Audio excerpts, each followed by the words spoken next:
evening and welcome to Richie Tillman Field in Pascagoula. This is Tommy Upton along with Kevin Weiss running the video camera tonight if you're watching the stream on YouTube. And we are here to cover the second game of the district season for Picayune as they take on the Pascagoula Panthers. Picayune defeated Pascagoula Tuesday night at home by a score of 14-2 after they jumped out to a 6-run lead in the first inning, added 5 more in the second, and then closed it out with 3 in the fourth. Pascagoula had 2 in the second, and one of those was a home run. And other than that, Pascagoula didn't have much offensively to cheer about. Just 4 hits for the Panthers compared to 8 for the Tide. And the Tide was also blessed with 2 errors by Pascagoula. But more importantly than that, Pascagoula struggled on the mound. Let me give you some combined statistics for Pascagoula. First pitcher never made it out of the first inning, never retired an out. He gave up 3 hits, 6 runs, 5 of those were earned, 1 walk and no strikeouts. Ended up using 3 pitchers overall. As I said, gave up 14 runs, 13 of those were earned, 6 walks, 4 strikeouts, but in addition to those 6 walks, there were 4, I don't have this on my list, 4 or 5 hit by pitches. So not a good night for Pascagoula on the mound. We'll see what they have in their hats tonight. Tide has just been kept up the streak that they have been on for the past few weeks offensively, just pounding the baseball. I'll give you a few team stats here. Both teams have taken infield. The meeting at home plate has not quite taken place. We're still waiting on the umpires. And then we'll have the announcements, and we will be ready for some baseball. So while we're waiting on that, I'll give you a few offensive stats. Some of these are just gaudy. Cooper Moreau coming in at .659 tonight. Still 14 games into the season, hitting over .650. That's pretty amazing. Parker Helton's been on absolute fire. He hit a home run the other night. He's hit in over 800 2 weeks ago and about 600 last week. So he's raised his average to .511 on the year. Turner Pugh added a home run, and he is hitting at .450 on the year. Colt Robertson at .367. Landon Franklin has raised his average to .314. Brunson Stockstill .273. Justin Stockstill raised his average to .255. Mason Rubel .216. Mason Bayless at .211, and Ian Herron coming in at .111 tonight from a batting perspective. Pitching, we're going to see Colt Robertson on the mound tonight. He is the ace of the staff. He's pitched in 6 games so far. He has 30 innings pitched, faced 126 batters, posted a 5-0 record with 1 save, and he has given up 20 hits in those 30 innings, 12 runs, only 5 of those were earned, 10 walks, and 38 strikeouts, posting a 1.16 ERA. Kendall Blevins has been the star of the last few weeks for the Tide. Just a freshman, got the win the other night. He's now thrown in 17.1 innings, competed in 5 games, faced 78 batters. He's got a 3-0 record, no saves, no attempts so far. Given up 18 hits, 6 runs, only 4 of those were earned. Walked 7 and struck out 21. That is in 17 innings pitched. So that's what the team will look like offensively tonight. Let me give you the starting lineups for both clubs. First, for the homestanding Pascagoula Panthers, J.J. Trinidad. Speedy guy with a good arm. Actually threw a Tidesman out at the plate last night and made another one very, very interesting. He's out in center field. Matt Ditzworth is at shortstop. Willie Sims is in right field. Jared Loper is the designated hitter, and he'll be hitting for Owen Estruzo, who'll be catching tonight. I don't know if that, that is Owen. I was going to say, is that Quinn? That is Owen. Owen Estruzo, he'll be catching tonight. And Newt Robinson will be pitching tonight. What a baseball name. Newton Robinson. Sean Norville will be in left field. Sebastian Ford will be at first base. John Baez will be at third base. And Brandon Smith will be at second base. That's what Pascagoula has turned in their lineup, or how they've turned it in. For the Tide, Justin Stockstill is going to lead it off. He'll be in left field. Parker Helton will be in center field. Batting second. Cooper Moreau, third base, batting third. Turner Pugh has moved into the 4th spot, and he'll be out in right field tonight. Landon Franklin will be the designated hitter. He'll be hitting for Ian Herring, who'll be playing second base. Mason Rubel's over at first. Colt Robertson's on the mound. Mason Bayless be behind the plate. And Brunson Stockstill will be hitting ninth from the shortstop position. That's how both teams have filled out their lineups. I see the meeting at home plate is just about to take place. So we'll step away, hear a word from our sponsor. We'll be back in just over a minute. You can say goodbye to the guesswork. We make it easy as 1, 2, 3. When you come by Pawpaw's Camper City for a trailer or RV. Hey friends, Pawpaw's Campers in Picayune is not that far from where you are. Only 35 minutes from the Hattiesburg Pine Belt area and the Mississippi Gulf Coast. Make that short drive to Picayune and you'll be glad you did. Whether it's a new or used trailer, fifth wheel, or motorhome, Pawpaw's Campers has you covered. Check out Pawpaw's inventory at RVBestPrice.com. That's RVBestPrice.com. Pawpaw's Campers, having fun, selling fun. Pawpaw's Campers and Cars, that's all you need to know. Great service, great price, now isn't that nice? You're gonna love the way we deal. Pawpaw's Camper City in Picayune. Yeah, boy. Yes, sir, yes, ma'am. You're gonna love the way we deal. That's a good RV, Pawpaw. Looking for a gym to help you become a healthier you? The Gym at Picayune is the place to be with its large open facility, modern equipment, and knowledgeable staff led by owner and operator Edgar Woods. The Gym at Picayune offers a variety of workouts and classes to meet your specific needs with 24/7 access.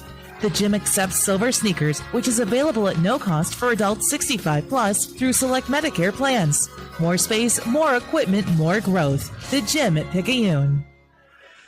Tommy Upton along with Kevin Weiss back here at Richie Tillman Field, home of the Pascagoula Panthers, as Tide is looking to come in tonight and improve their record 2-0 in district play, 12-2 overall on the 2025 season. Really been offensively performing well. Defensively struggled the first, I would say, week or two, made a few errors. I would say since then really has settled down and played pretty well defensively. Pitching has always been a question this year. It was going to be a question coming into this season. Lost a lot of talent and a lot of arms, quite honestly, last year from the 2024 squad.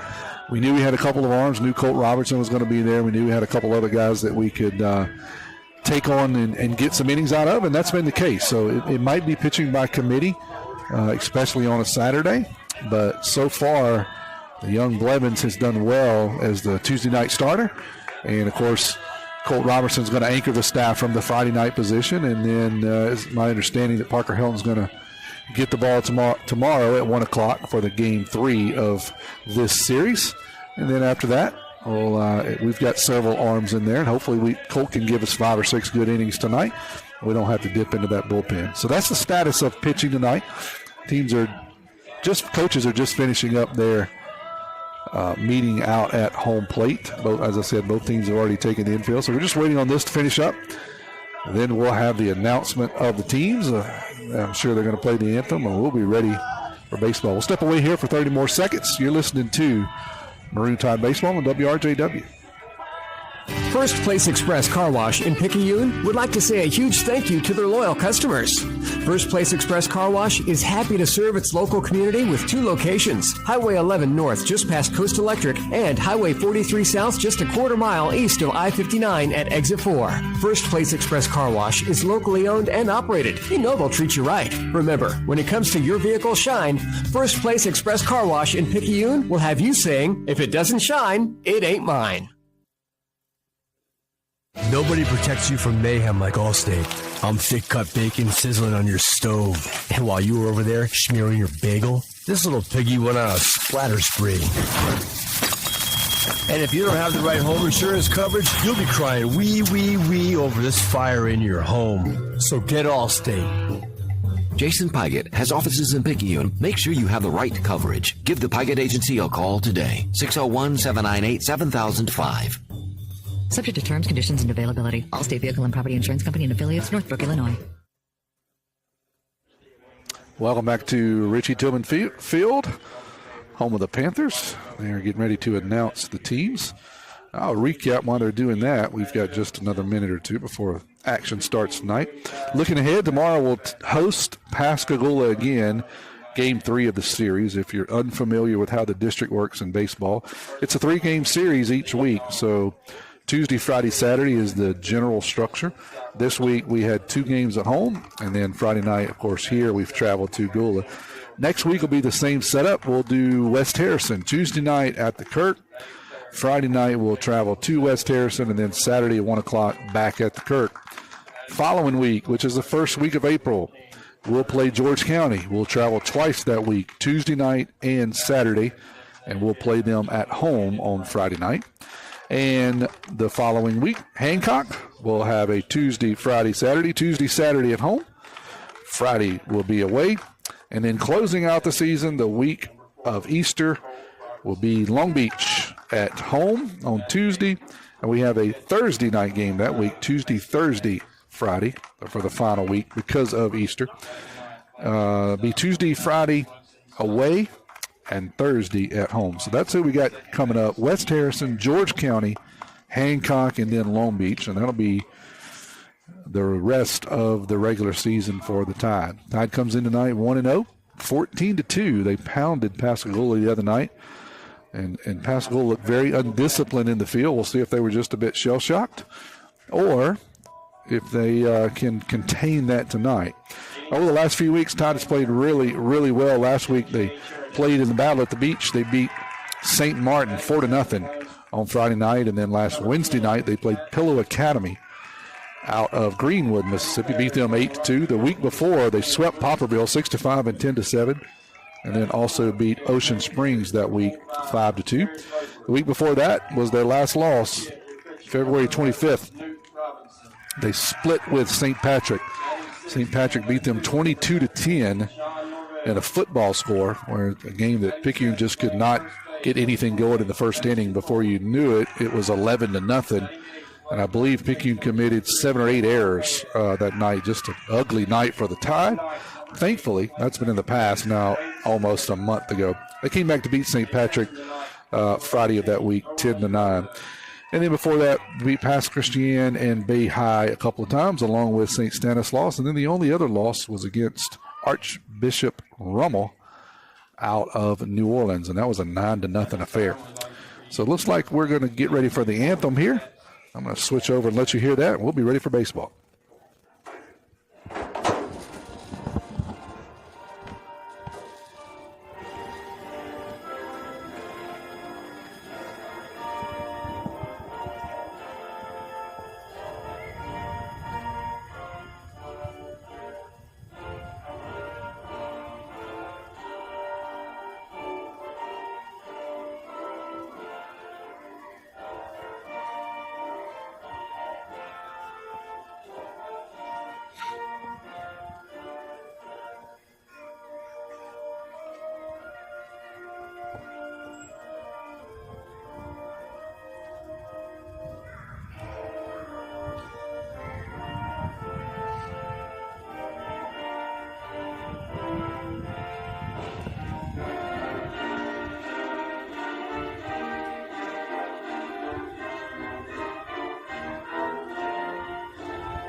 A very quiet version of the national anthem. Hope he was able to pick that out. We'll step away for 30 seconds. Pascagoula is taking their warm-up tosses. When we come back, we'll be ready for baseball here in Pascagoula. Abby Turnage, lead mammography technologist, Highland Community Hospital. Mammograms are important because they help us do early detection. A mammogram is never going to keep you from getting breast cancer, but early detection is what is going to make you have your best possible outcome. We want you to get your mammogram as early as possible, and you should have those yearly beginning at age 40. Highland Community Hospital, here when you need us most.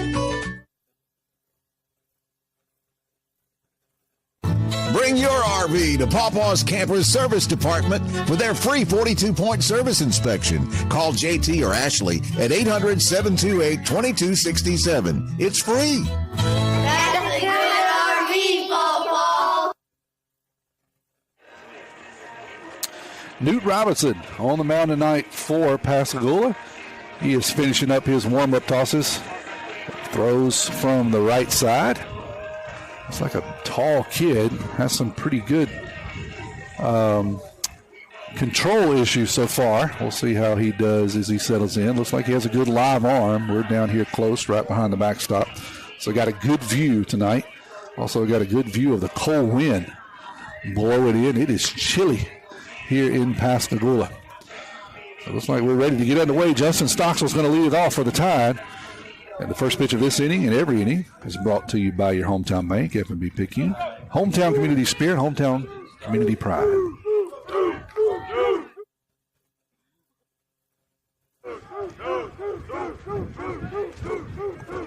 So Stockstill will step in here against Robinson. Here's the first pitch. That was going to be up high for a ball, 1-0. Pascagoula struggled a bit with control the Tuesday night. We'll see how that plays out here tonight at Pascagoula. That one's going to be outside, 2-0. Robinson's got pretty good fastball. Let's see if he can land it here. Here's the 2-0 pitch. That one's going to be right down the middle. 2-1. Now to Justin.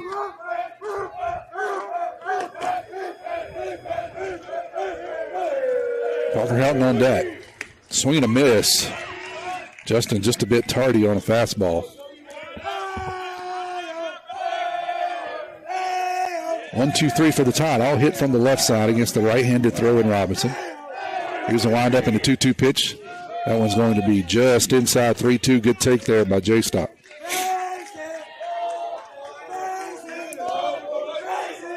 Justin had a couple of walks Tuesday night, scored a couple of runs for the Tide. Here's a 3-2. That's going to be off the outside corner. Justin gets another walk. It's a good sign for the Tide when we get him on. Good things seem to happen. It opens up a lot offensively for Coach Evan Nicholson. Petey controls the bat very well, so it gives him the opportunity to do some hit and run here. Petey also could swing it.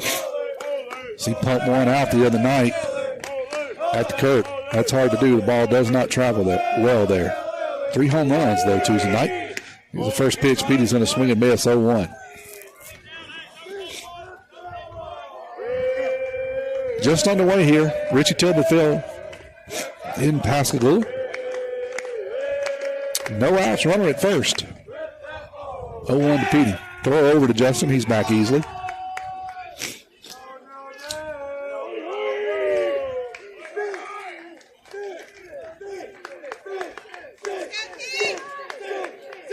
Robinson comes set. Long look. Here's a pitch. Swing and a miss. Another fastball at the knees. Good pitches there by Robinson.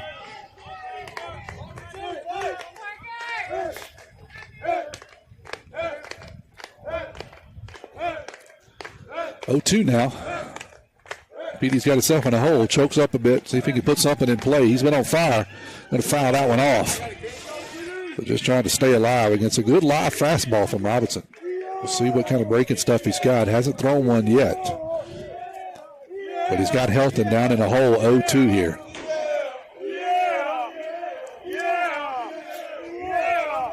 Justin Stockstill down at first. Cooper Moreau on deck. There's a breaking pitch that Petey was able to fight off. Looks like a pretty good slider.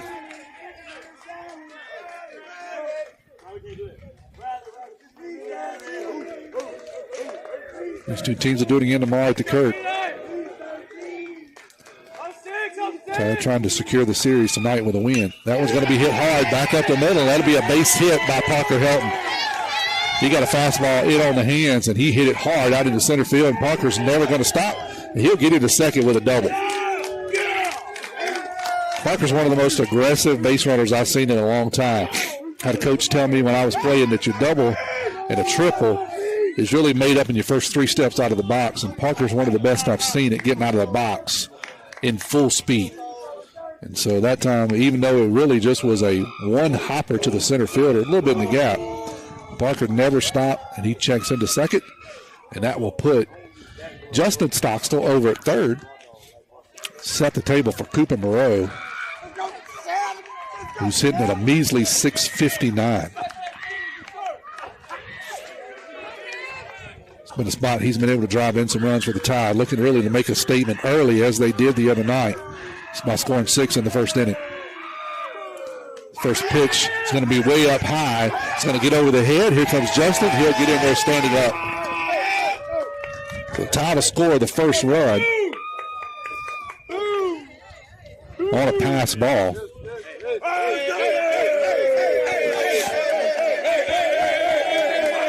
It'll be 1-0 to Coop.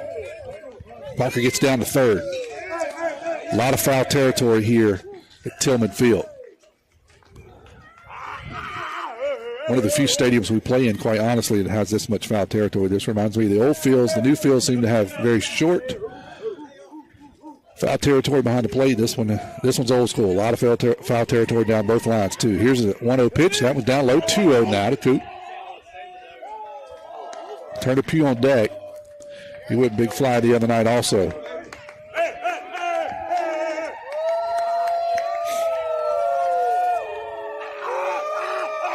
Robinson from the windup.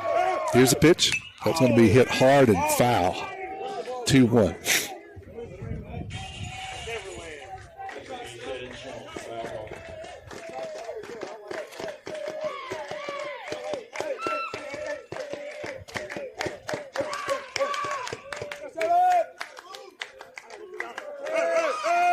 Here's a 2-1 pitch. Breaking pitch going to stay down low. 3-1 to Coop.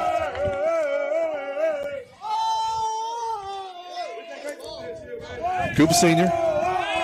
playing through some injuries this year. Expected him to be able to participate on the mound, just has not been physically able yet. See what happens at the end of the season. Swing and a miss. Coop had a fastball right down Broadway and just missed it. 3-2 to count. No out. Tide leads this one 1-0 here in the top of the first. Parker Helton stands down at third.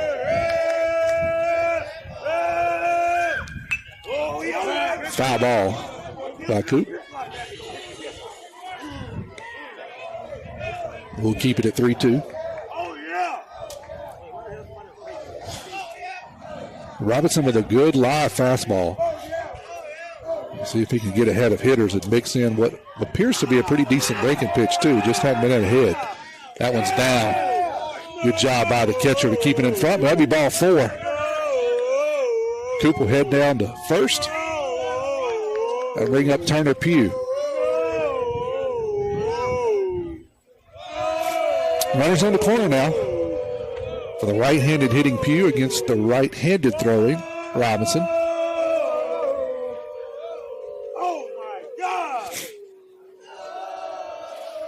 Pugh's been hitting the ball really, really well the last 3 weeks in response. Coach Nicholson has moved him up into the 4 spot. First pitch is going to be up high for a ball, 1-0.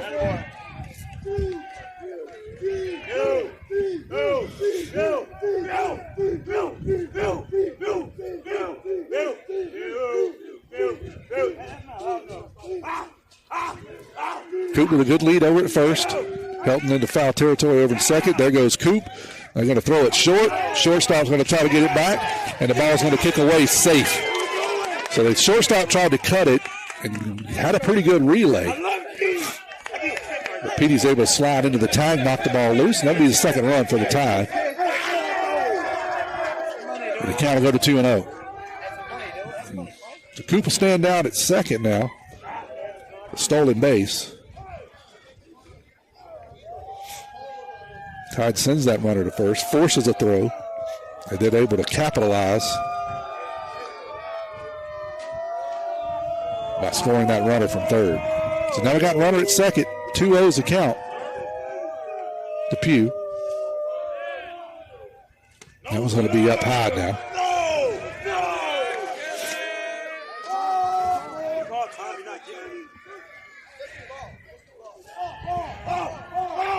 Lady Franklin will do up next for the Tide.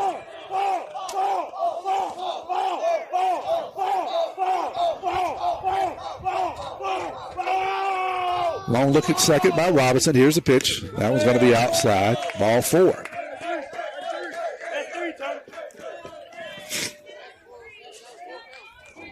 I'll put runners at first and second. Lady Franklin, the designated hitter, will come up. But before he does so, here comes the familiar walk by the Pascagoula head coach talking to his pitcher. We'll step away here for 30 seconds. Herring Ford Lincoln, a name we recognize as being home-owned and home-operated in its third generation of local ownership. Stop by Herring Ford Lincoln at 820 Memorial Boulevard in Picayune and experience the sales and service you would expect from your friends and neighbors. Herring Ford Lincoln may not be the biggest, but they strive every day to be the best.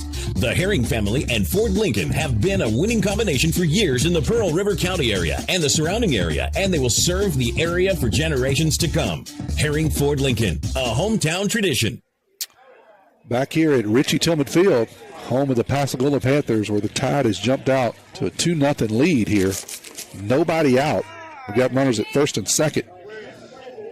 And I see Tyler, you were texting me. I forgot to tell you hello early. Hello to you and Paul back home at Hippo. If you're listening in, text me. I'd love to know that you're catching either the WRJW stream or our YouTube stream. No change by the Pascagoula Panthers coaching staff. Here's the first pitch to Frank. It's going to be in there for a strike, 0-1. Mason Rubel on deck for the Tide.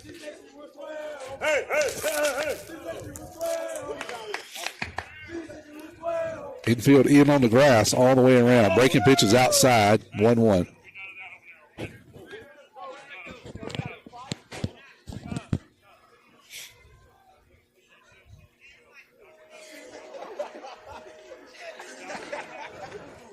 The umpire giving a warning to the Tide dugout for some sort of chant. I just don't know what they said that was offensive. I got headphones, sitting close to them, but I don't think it was offensive. But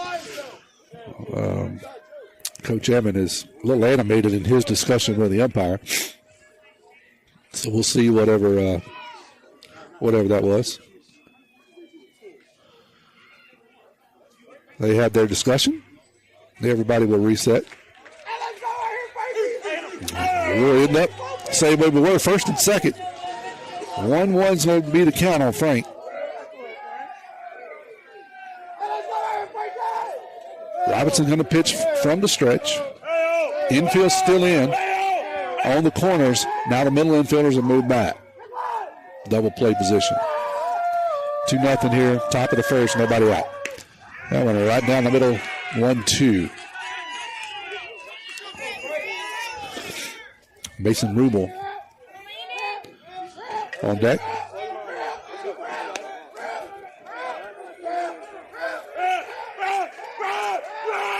It's a pitch to Frank. Breaking pitch is down. Good take there by Landon. Pretty good looking breaking pitch. He's able to lay off of it. 2-2.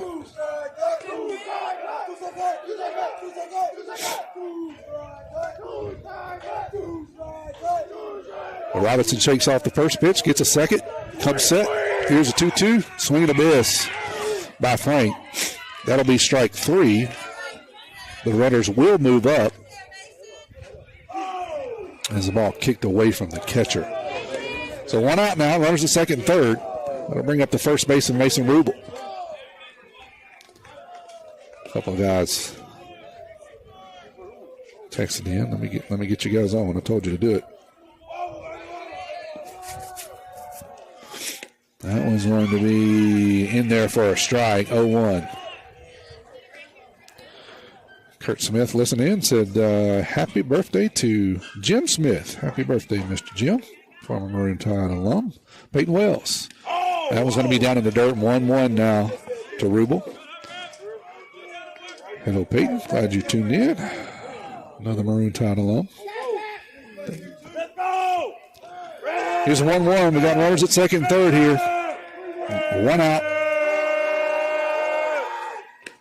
That one's going to be just off the outside corner. 2-1 now. Coach Cody Stogner and the Stogners all listen in. Hey, Coach.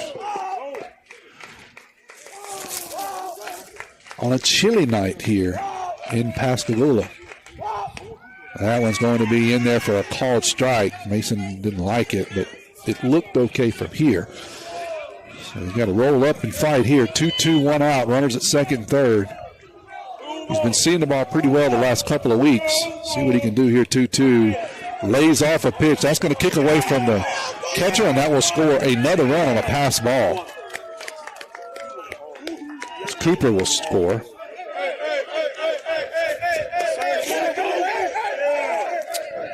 Frank's going to get down to third.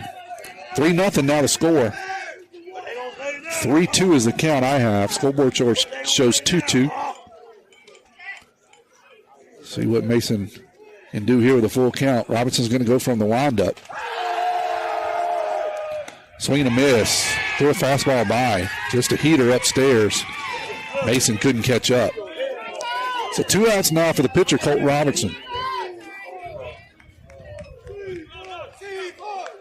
Tide scored 6 in the first inning Tuesday night. Trying to make another statement here early.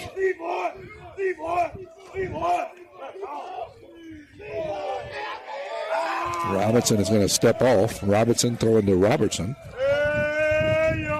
Robinson is going to step off, reset, get another side. Robertson will then step out of the box, reset. Here's the first pitch. That's going to be up and out, 1-0.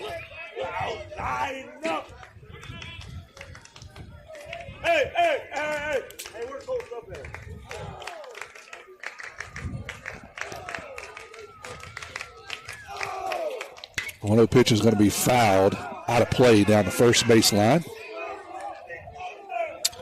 So we're 1-1 now.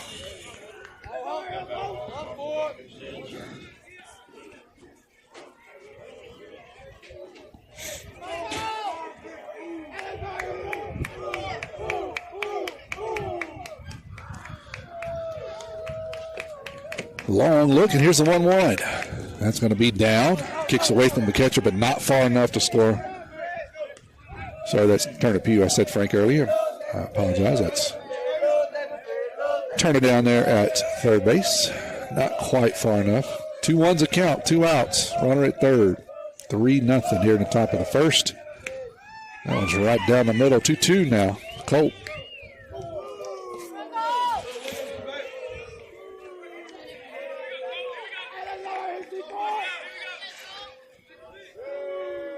Robinson shakes off that. Gets his pitch he wants. Here's a 2-2. That's going to be swinging a miss. Another fastball.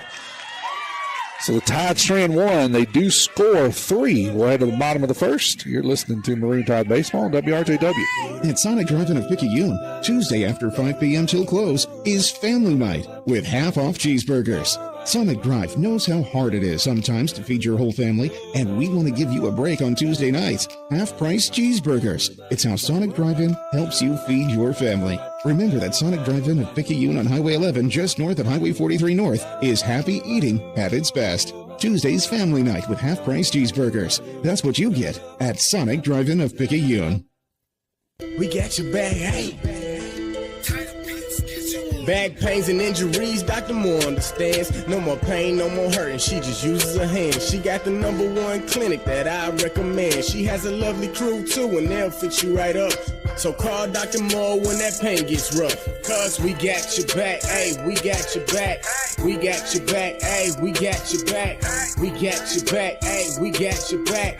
Moore Chiropractic Clinic, located at 6682 Highway 11 North. Suite 103, Carrier, Mississippi, 39426. We got your back, hey. Tide scores 3 in the top of the first. Pascagoula coming to bat here in the bottom. Colt Robertson on the mound for the Tide tonight. Been the ace and the anchor of the staff all year. Looks to continue that role into district play as he takes the mound with his first district appearance. Here in his junior season, he'll be throwing to Mason Bayless, senior catcher. Over at first, senior first baseman Mason Rubel. Ian Herron will be at second. Brunson Stockstill will be at shortstop. Cooper Moreau at third base. Out in right field is Turner Pugh. Parker Helton's in center. And Justin Stockstill will be out in left. That's how the Tide will line up defensively. And for Pascagoula, Trinidad, Ditzworth, and Sims Trinidad can fly. We absolutely saw that the other night and got a good arm. Followed by Ditsworth, the shortstop, Sims, the right fielder, and then Loper, the designated hitter. That's 1, 2, 3, 4 here for Pascagoula. And the first pitch that Colt Robertson delivers tonight, and the first pitch of every inning, is brought to you by your hometown bank, FNB Picayune. We're there, Picayune Maroon Tide proud. Stop by the main branch at 121 East Canal Street for all your banking needs. Infield is gathering. Colt is still throwing warm-up pitches. Mason Bayless is going to throw that one down, and we're ready for the bottom of the first.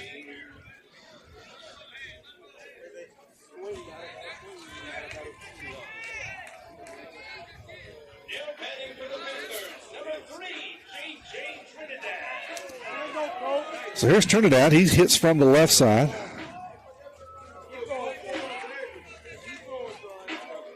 A right-handed throw in Robinson. Outfield's going to play him straight up and fairly deep. Here's the first pitch. It's going to be just off the outside corner. 1-0.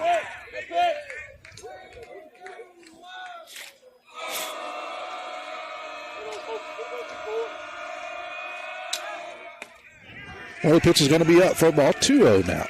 It's Trinidad.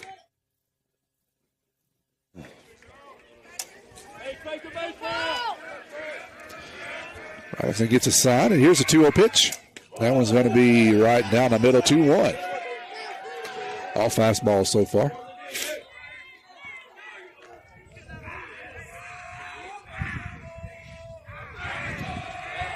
Here's a 2-1 pitch, breaking pitch. I believe he did go, but they're not going to appeal, so they'll say 3-1. Looked like he went, but no appeal.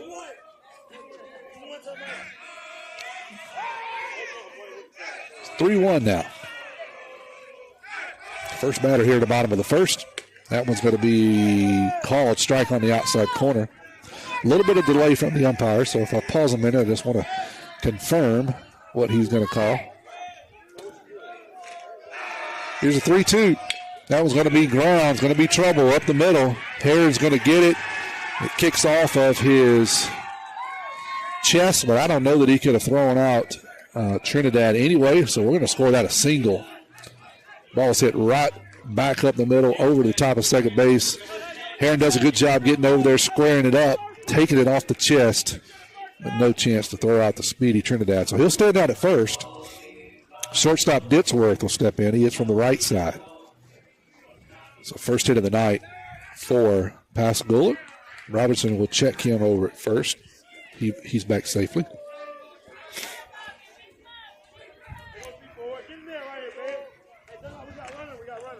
He'll come set. Ditsworth is going to square to bunt. And miss. So that's strike one.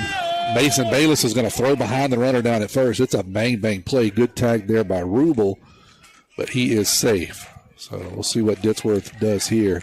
Cooper Moreau in on the grass. Of course, Rubel has to hold him on over at first. Ditsworth had a good pitch to bunt, just missed it. Here's the 0-1. This time he is going to take, and that's on the outside corner. 0-2. Good pitch there by Colt.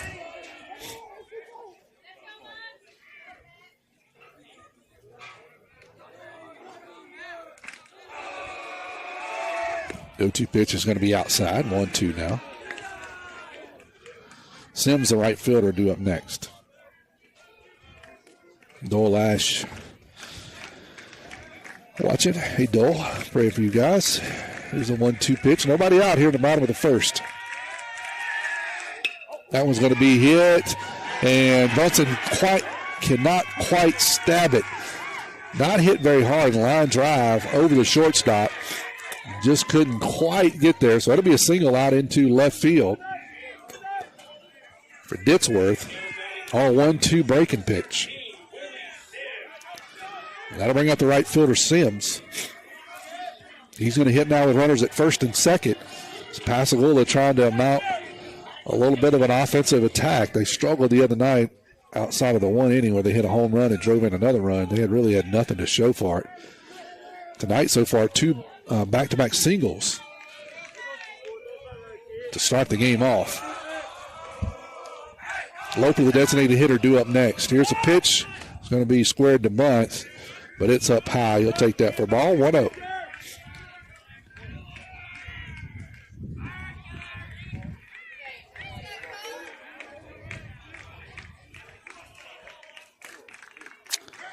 Sims going to square early here, try to lay this one down, pull it back, and try to do the slash, and he'll hit it foul, 1-1.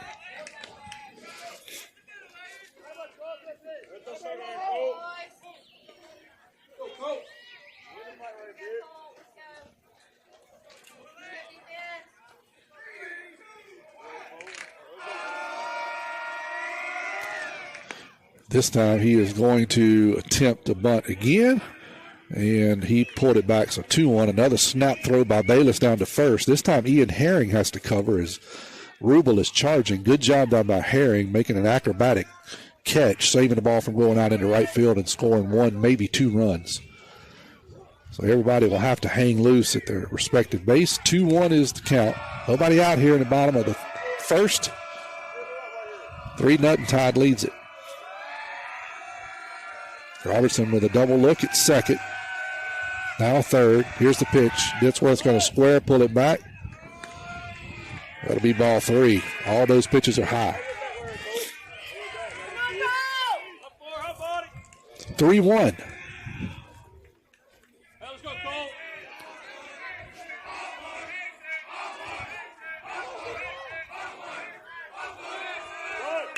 That one, he's going to lay that one down. Cole's going to have to pick it up himself and falls. His feet slip out from underneath him, so he can't throw, can't throw it to first. The score of that a single, infield single, bunt single. The ball was bunted well, right back to Colt. Mason Rubel was charging, but just couldn't get there. Colt went to set his feet on the wet grass, and his feet just slipped out from under him. So he goes down on his bum, and that'll load the bases up here for Loper, designated hitter. Here's the first pitch from Robertson. It's going to be a fastball. Swing and a miss, 0-1. Bases full of Panthers here in the bottom of the first. Nobody out. Here's the 0-1 pitch. Swing and a miss on a breaking pitch. Loper, a big kid. 0-2, swing and a miss. Down goes Loper on 3 really, really good pitches. Colt makes it look easy. Set him up with a fastball up high. 2 breaking pitches down around the knees. And Loper has to trot back to the dugout. I'm going to bring up the pitcher, Robinson. First pitch to him is going to stay up high, 1-0. Norville, the left fielder, due up next.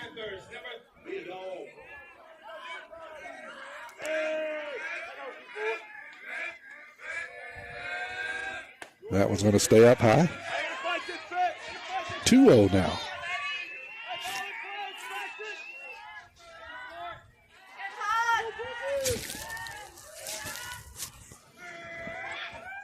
That one's going to be hit down the first baseline, foul. As Robinson was tardy on a fastball. 2-1, 1 out. Bases loaded. Corners in for the Tide. Middle infielders are back at double play depth. Would love to roll one here and get out of it. It's 2-1. That one's going to be hit to the shortstop. Probably not a double play. And Brunson can't get it across to first. It'll kick away from Mason Rubel. And so that'll score 2 runs. It'll be an infield single. And then a throw in there that will allow the runner from third to score. So that'll leave runners on the corner.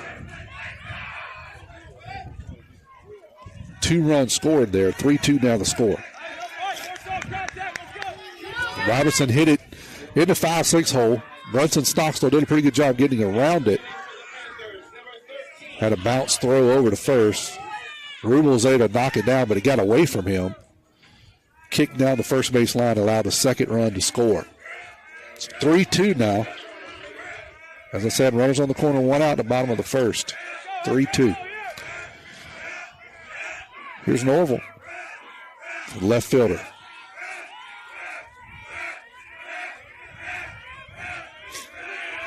He's going to squirt a bunt, and that's going to stay foul down the first base line.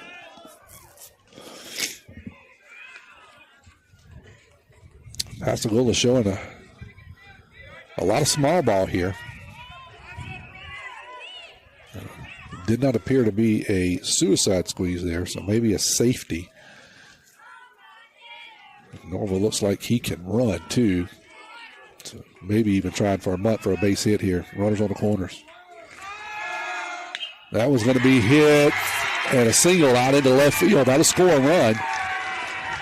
He gets it by Stockstill at shortstop. Got a tie to score. 3-3 here. Pascagoula is showing that they can battle, especially here at home. That'll bring up forward the first baseman.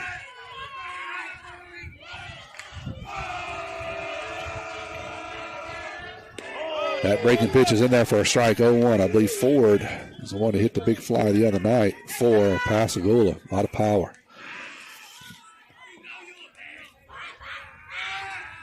Swing and a miss on a breaking pitch, 0-2.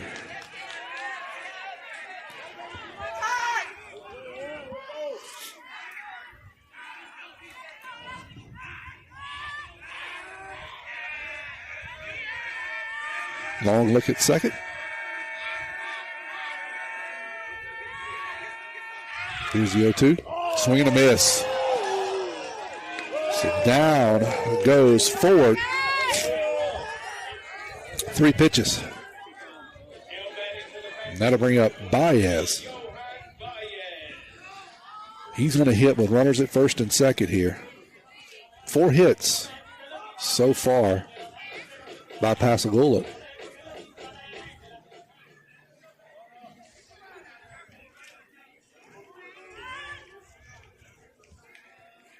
Coach having a conversation with Baez here. Long conversation.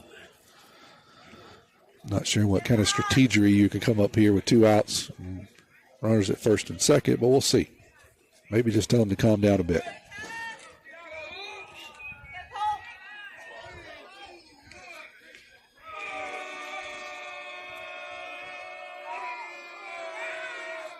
That was going to be outside, 1-0.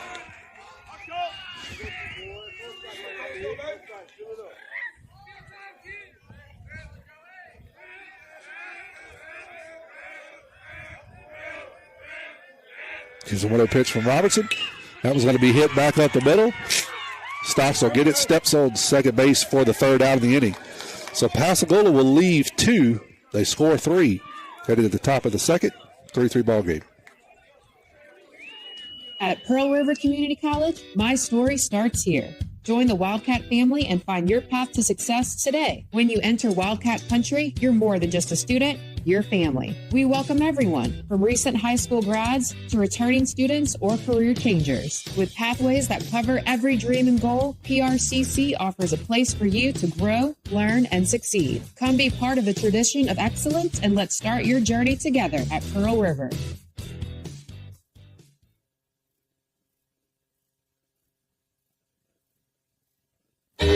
You can say goodbye to the guesswork. We make it easy as 1, 2, 3. When you come by Papa's Camper City for a trailer or RV. Hey friends, Pawpaw's Campers in Picayune is not that far from where you are. Only 35 minutes from the Hattiesburg Pine Belt area and the Mississippi Gulf Coast. Make that short drive to Picayune and you'll be glad you did.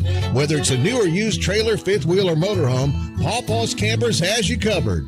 Check out Pawpaw's inventory at RVBestPrice.com. That's RVBestPrice.com. Pawpaw's Campers, having fun, selling fun. Pawpaw's Campers and Cars, that's all you need to know.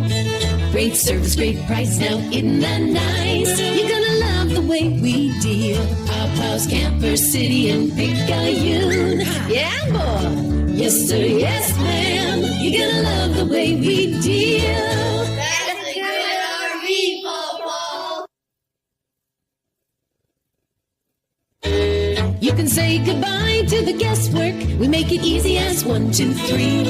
When you come by Papa's Camper City for a trailer or RV. Hey friends, Pawpaw's Campers in Picayune is not that far from where you are. Only 35 minutes from the Hattiesburg Pine Belt area and the Mississippi Gulf Coast. Make that short drive to Picayune and you'll be glad you did. Whether it's a new or used trailer, fifth wheel, or motorhome, Pawpaw's Campers has you covered. Check out Pawpaw's inventory at rvbestprice.com. That's rvbestprice.com. Pawpaw's Campers, having fun, selling fun. Pawpaw's Campers and Cars, that's all you need to know. Great service, great price, now isn't that nice? You're gonna love the way we deal. Papa's Camper City in Picayune. Yeah, boy. Yes, sir, yes, ma'am. You're gonna love the way we deal. That's a good RV, Pawpaw. Mason Bayless steps in to lead off the top of the second. Sorry, I had to step away here for just a second. Sorry about the extended break. 2-1 count now to Bayless. First pitch of every inning is brought to you by your hometown bank, FNB Picayune. Checking savings, loans, mortgages. If you need it, they got it. That pitch is going to be in there for strike 2-2. 3 threes are scored here in the top of the second. Both teams plated 3 in the first. Mason Bayless followed by Brunson Stockstill. And that one's going to be up high 3-2.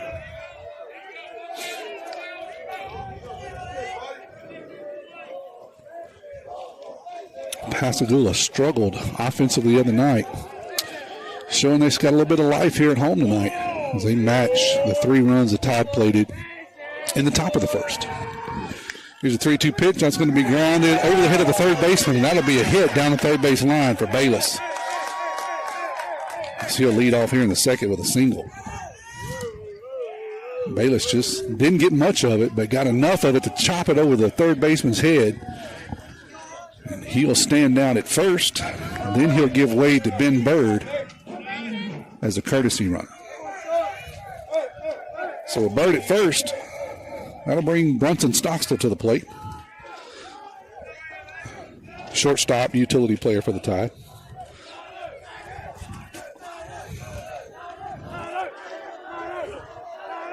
Robinson still in there for Pascagoula. His first pitch to Brunson is going to be up high for a ball, 1-0. Throw down by the catcher, but not close. Bird's back.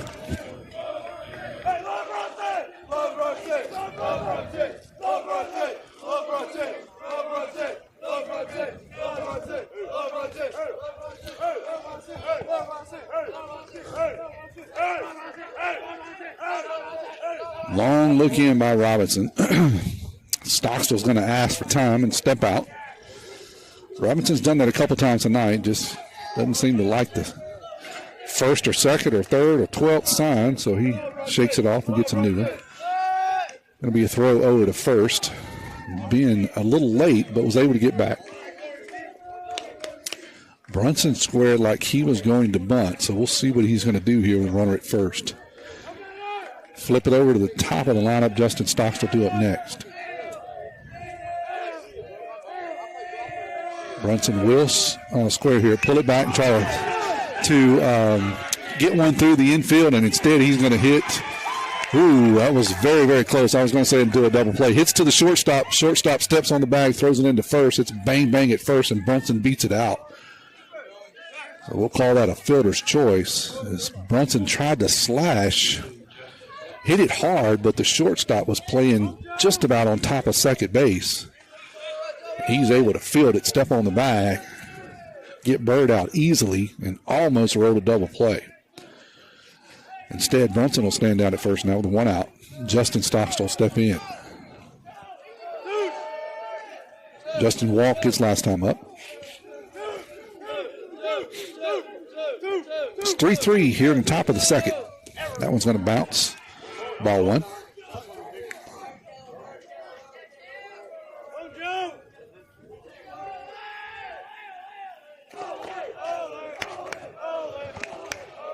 Robinson slow and deliberate. Here's his 0-1 pitch. It's going to be up high. And Brunson is going to swipe a base on that high pitch. So credit Brunson with a stolen base. He'll stand down at second now. The count is 2-0 to J-Stock. Petey in the on-deck circle.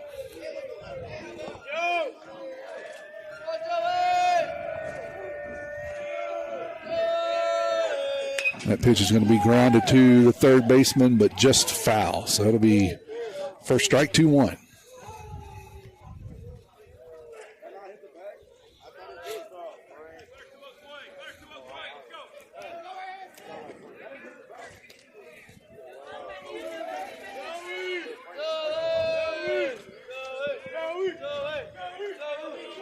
Two, one out. Runner at second here.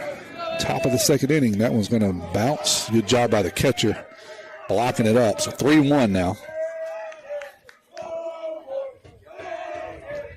14-2 was the score Tuesday night.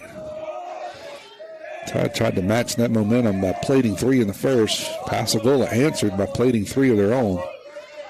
Tide got a runner here in scoring position in the second. That one's going to be right down the middle, 3-2. Set in the first. Robinson's got a good live fastball. Breaking pitch, he's generally kept it low, but he hasn't been able to land a whole lot of them. And Tide has been very disciplined and hadn't went fishing. See what Justin can do here, 3-2. Robinson once again shaking off the first 2 or 3 signs. Here's a 3-2. That one's going to be hit into the dugout and almost took off the head of Petey and 3 other guys standing by the first base dugout. As Justin Stockstill defensively just tries to fight off a good up and in fastball. So good pitch and a good job of hitting there by J-Stock, just trying to stay alive. And a good job by Petey and the rest of the Tide crew getting out of the way. That could have been trouble. 3-2, 1 out. Robinson finally gets a pitch that he likes. He shakes. He's okay with it. Here's a 3-2. That was going to be fouled off. Another good foul there by Justin as he fights off a fastball. Keep it at 3-2, 1 out. 1 o'clock tomorrow, game time at the Kirk.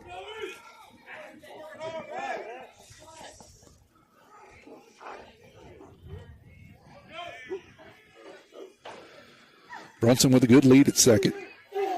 Robinson giving him a couple of extra looks. And locks Justin up on a good fastball on the outside corner. I think Justin was looking breaking pitch there. Got fooled on a fastball. So 2 outs now. That'll bring up Petey. Petey got down in the count 0-2 and then singled. Scored a run last time up.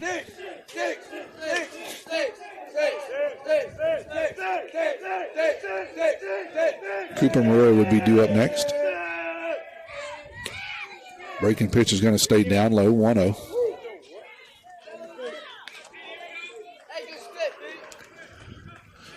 Parker comes in and hitting .511 tonight, up that just a little bit. That hit last at bat.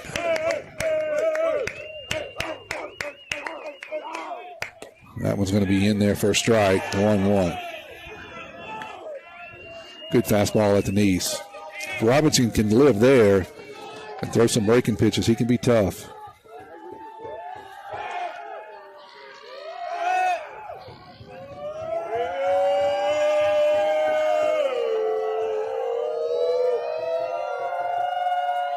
Here's a 1-1. Breaking pitch is going to be fouled off down the first base line, 1-2.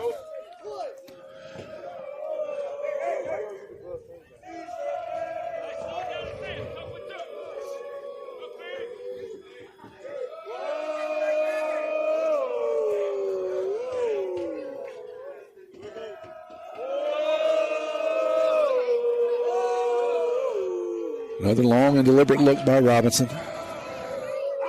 Here's his 1-2 pitch. That's going to be foul over our heads. Out into the parking lot. Keeping it 1-2. Petey just trying to fight off some good pitches.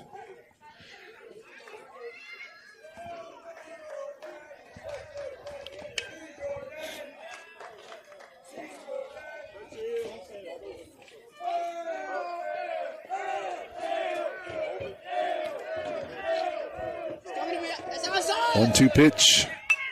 Petey's going to spoil it. Good breaking pitch that he fouls off. So keep it at 1-2. Petey battling.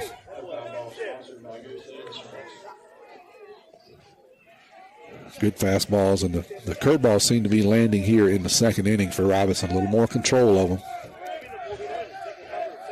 Petey's seeing it well. See what he can do here. 1-2. Went 2 strikes last at bat. Was able to get a fastball in and single off of it.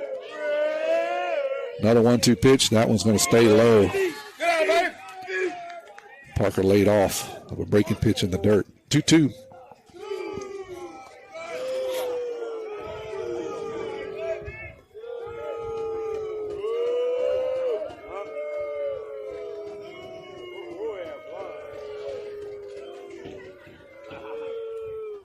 Another breaking pitch in the dirt. Bounces. Catcher's able to keep it in front of him, so Stock still has to remain at second. 3-2 now. 3-2, 2 outs. Runner at second. See if we can get Cooper up this inning with a couple of guys on. Catcher needs a minute. Looks like the ball kicked up and got a little dirt in his eye. He was able to get it out. Seems to be okay.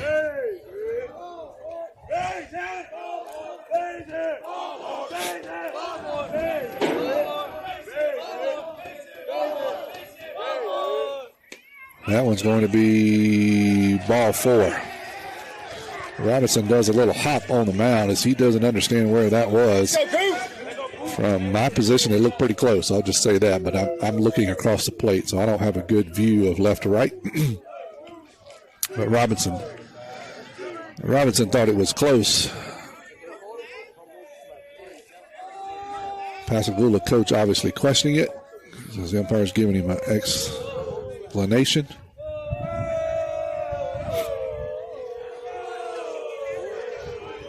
And I think he just tossed someone.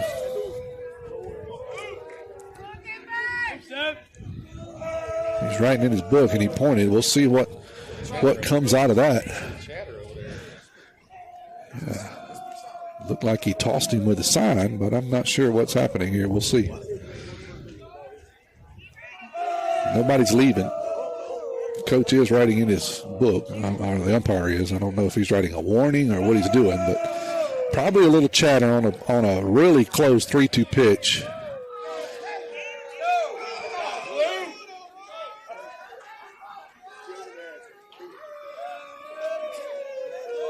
So he seems to have documented whatever he wanted to document, and he's back behind the plate. So Coops will step in now.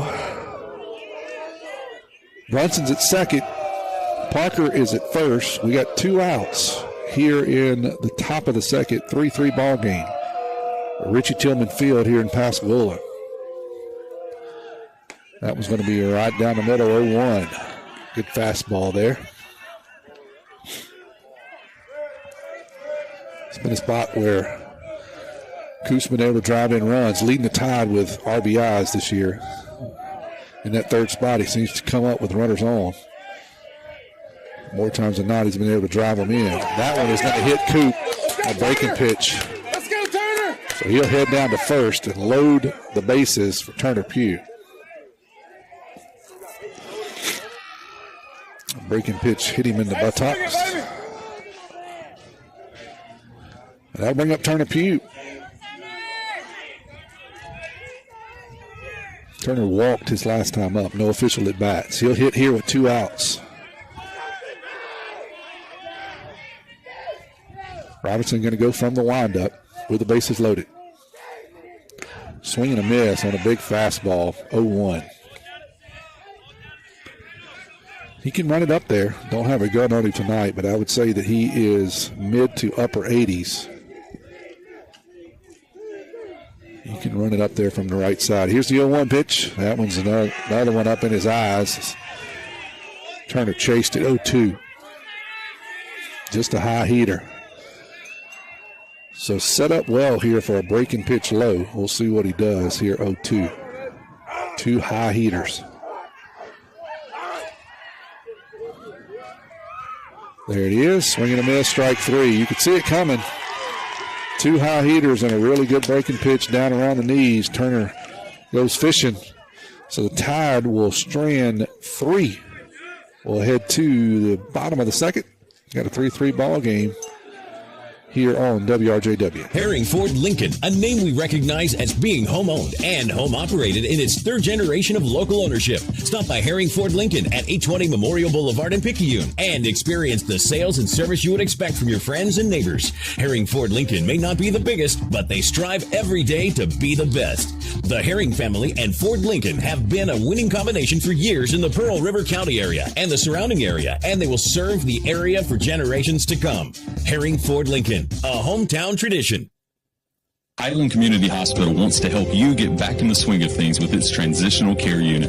The swing bed program provides the same caring experience received at all Forest Health facilities around the Pine Belt. Available to patients who need skilled nursing care and physical rehabilitation services, the Highland Community Transitional Care Unit allows patients to recover before returning home after a hospital stay. Transitional care that is close to you, close to family, and close to home. For more information about our services, visit highlandch.org. Colt Robertson out for his 2nd inning of work. He gave up 3 hits and 3 runs in the first. Struck out 2 and walked none. Smith's going to be due up here. Second baseman for the Tide. Tide looks a little flat. Hit the ball, I would say, okay in the first inning. And just a little bit flat. Robertson's pitching well. Don't take anything away from him. Big right-hander with a good fastball. Looked like he got some pretty good control of his breaking pitch there in the 2nd inning. He landed some good ones. So Colt's going to have to match him. I think this one might be a different performance by Pascagoula than what they looked the other night. They just kind of got popped in the mouth in the first inning and never really recovered. Seemed to be settled in here at home. 3-3 ball game here in the bottom of the second. This first pitch of Colt's is going to be brought to you by your hometown bank, F&B Picayune. It is going to be hit back up the middle. Colt will catch it, run to first, toss it under, handed to Mason Rubel, and record the first out of the inning. So good job there, Colt fielding his position, not getting in a hurry, sprinting to first, tossing it over. That first pitch, I said, brought to you by your hometown bank, F&B Picayune. Place for all your making needs. Miss Susan Wilson and her staff are ready to service you at the North Picayune branch on Cooper Road, just off of exit 6. Go out and see Susan for a loan. Trinidad now, the center fielder, due up. Lead off. He was 1 for 1 with a single last time up. 2 singles to start the game off for Pascagoula. That breaking pitch is going to stay outside 1-0.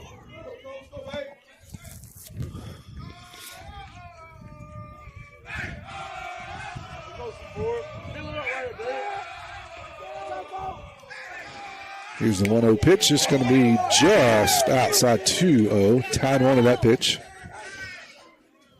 Not a very big zone by the umpire. I'd say it's fairly consistent, but just not very wide. Pretty tight zone. So here's a 2-0. That one's off the plate, 3-0.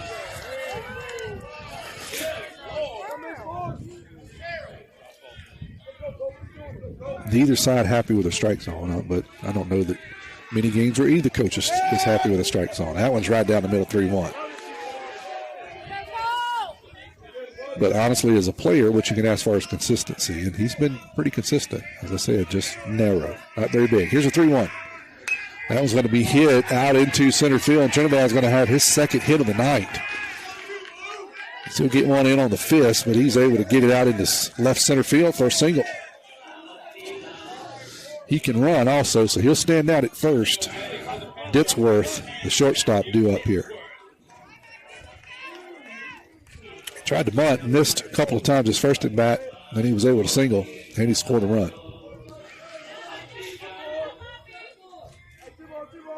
Chilly night here in Pascagoula. Chilly night.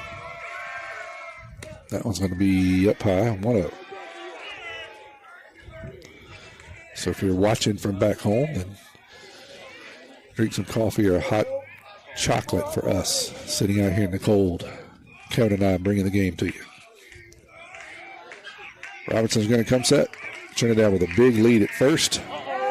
That pitch is on the outside corner for a strike, 1-1. Ditsworth, no inclination to bunt here. I thought maybe they would try to do it with Trinidad at first. This time it's going to be a throw over to first by Colt. He's back safely.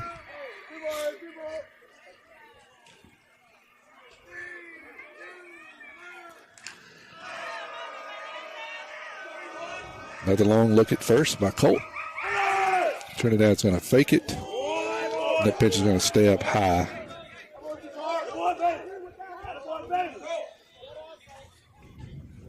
I have it as a ball. Scoreboard has it as a strike. We'll see. I got 2-1.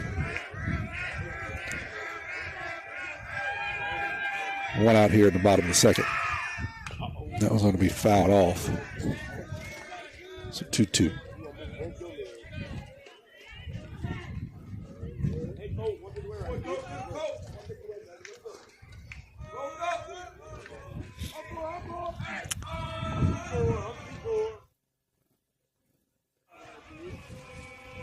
Trinidad's going at first. That pitch will stay up high, 3-2. No throw by Bayless. The ball kicks away. No throw. Trinidad will score it, or will steal it unopposed. He'll stand down at second now.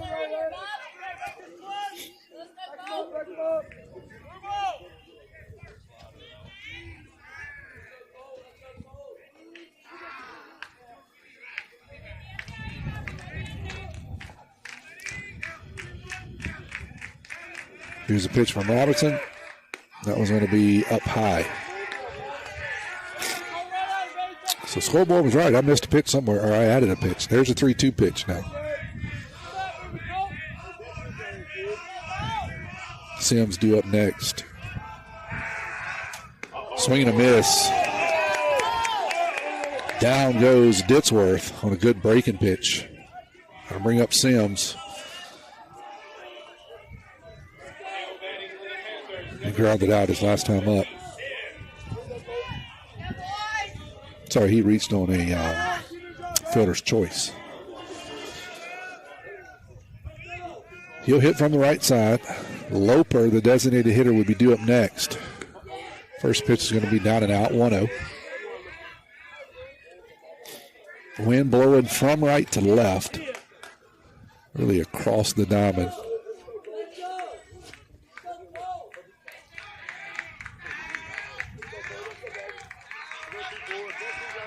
Very deliberate. Colt Robertson takes a long time to look at second, stopping the runner. Delivers a breaking pitch in there for a strike, 1-1.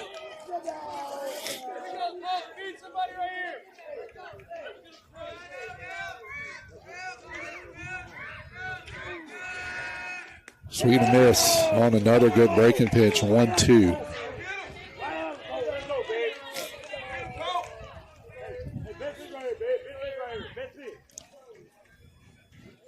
Colt trying to retire Sims and strand a runner here in the second.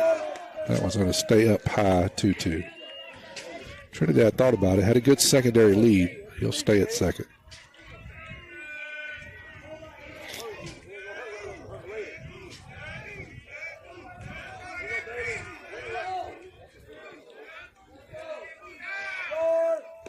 That one's outside, 3-2. So 3-2, 2 outs. No force. So Trinidad won't have an automatic go here. We'll see if he tries to steal on the 3-2, 2 out pitch from second base. He gets a good secondary, but does not steal. And that's a ball 4. So Sims will head down to first. He'll be on tonight for the second time. That'll bring up Loper, the designated hitter. Struck out his last time up.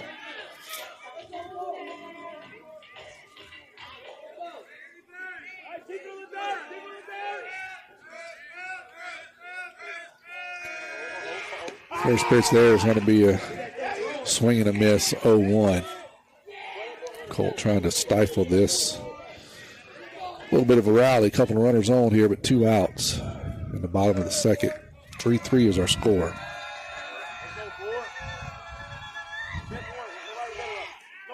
That breaking pitch is going to miss, but get away from Bayless. So that'll move the runners up. Second and third. 1-1's the count.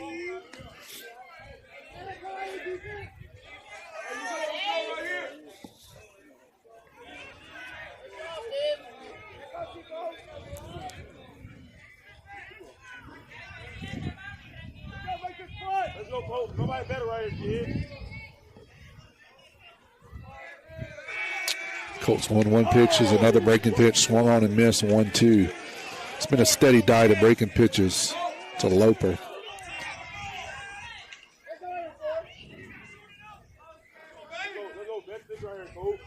See if he gets a third here on 1-2.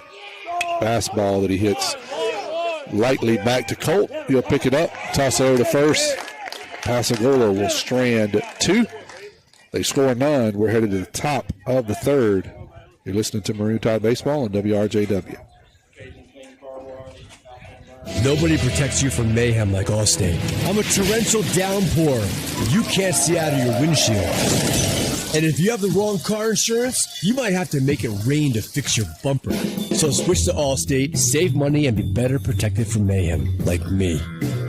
Jason Pygott has offices in Picayune. Make sure you have the right coverage. Give the Pygott Agency a call today. 601-798-7005.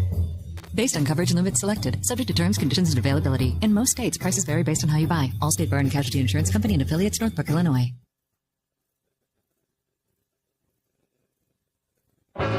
Get ready to satisfy your cravings with Sonic Drive-In's all-new Double Queso Smasher with 2 Angus beef seasoned patties smashed and seared. It's crispy on the edges and juicy in the middle, layered with 2 slices of melty American cheese, creamy white queso, crunchy tortilla strip, sliced jalapenos, diced onions, and a creamy Southwest sauce, served on a pillowy soft potato bun. Get yours today at Sonic Drive-In on Highway 11 North in Picayune. Go ahead, push that red button for happy eating at its best.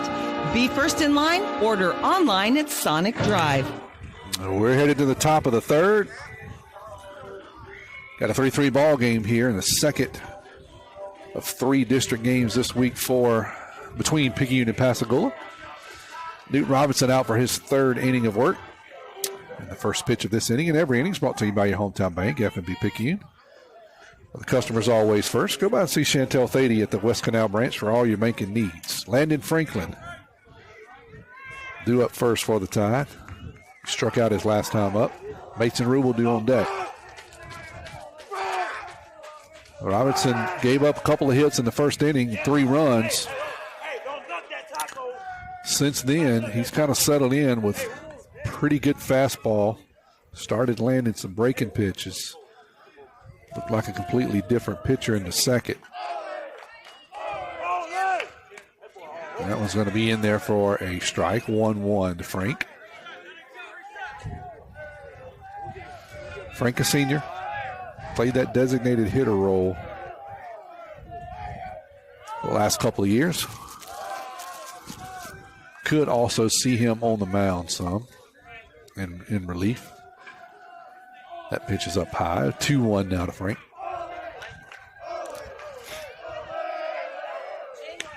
That one's going to be hit back over the pitcher. Shortstop can't pick it up. Frank will beat it out. I do believe they'd have to score that an error. And they do. That'll be an error on the shortstop. Ball just kind of tapped over the pitcher's head. Shortstop couldn't pick it up.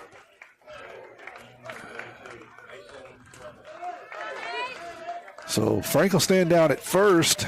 First baseman Mason Rubel will stand in now.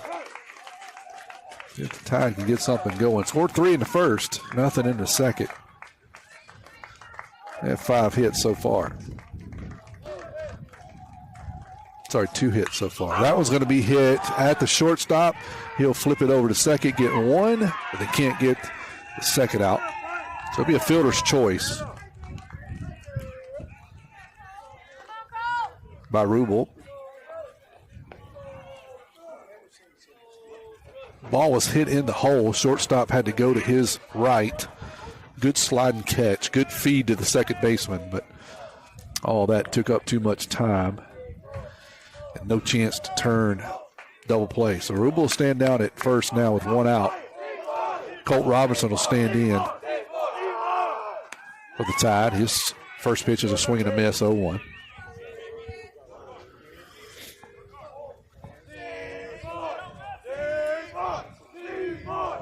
Chilly and a long night here in Pascagoula. Just in the top of the third. That one's going to be hit down the third base line and fair. That's extra bases. Here comes Rubel around first. There's going to be a play at third, and he's going to be out. As he tried to beat a throw in third base. Good shot out there by the left fielder as he threw Rubel out. We're going to give Colt credit for a double. And Rubel will be out at third on a good throw. Braden Pomez is going to come in and run for Colt Robertson after his double. Mason Bayless now stand in for Tide. He'll hit with 2 outs and a runner at second. Rubel tried to go first to third. Got shot out at third base. First pitch is going to be in there for a strike, 0-1.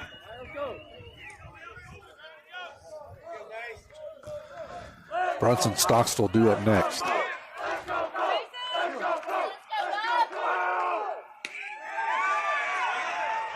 That was going to be in there for a called strike, 0-2.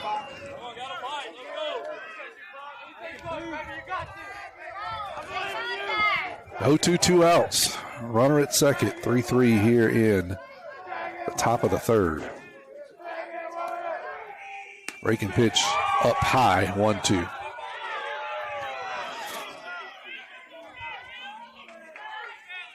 Pascagoula faithful wanted that call, but it was up. Setup pitch, I believe. We'll see what they do here. 0-2.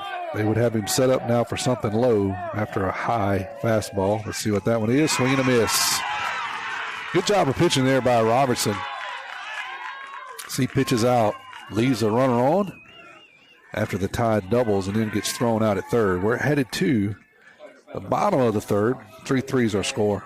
Listen to Maroon Tide Baseball on WRJW. Looking for a gym to help you become a healthier you? The Gym at Picayune is the place to be with its large open facility, modern equipment, and knowledgeable staff led by owner and operator Edgar Woods. The Gym at Picayune offers a variety of workouts and classes to meet your specific needs with 24/7 access. The gym accepts silver sneakers, which is available at no cost for adults 65 plus through select Medicare plans. More space, more equipment, more growth. The Gym at Picayune. First Place Express Car Wash in Picayune would like to say a huge thank you to their loyal customers. First Place Express Car Wash is happy to serve its local community with 2 locations, Highway 11 North just past Coast Electric and Highway 43 South just a quarter mile east of I-59 at Exit 4. First Place Express Car Wash is locally owned and operated. You know they'll treat you right. Remember, when it comes to your vehicle's shine, First Place Express Car Wash in Picayune will have you saying, if it doesn't shine, it ain't mine. Tommy Upton here at Richie Tillman Field tonight. Kevin Weiss manning the video if you're watching the YouTube stream. Welcome you to Game 2 of the 2025 district season. Tide pounded Pascagoula 14-2 Tuesday night. Different ball game so far. 3-3 headed into the bottom of the third. Both teams scored their 3 runs in the first.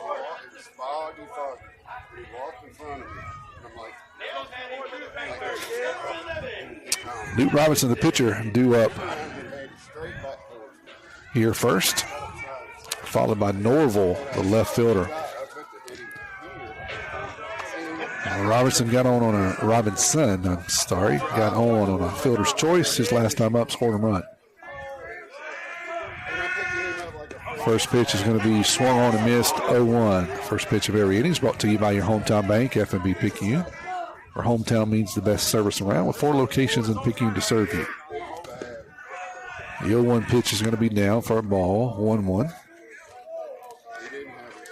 Colt not quite as crisp tonight with his breaking pitches, but still being effective. That one's going to be outside, 2-1.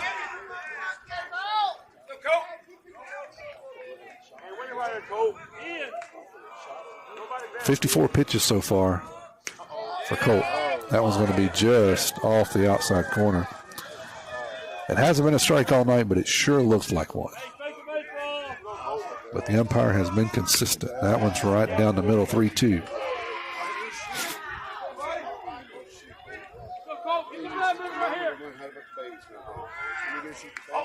Fouled off by Robinson.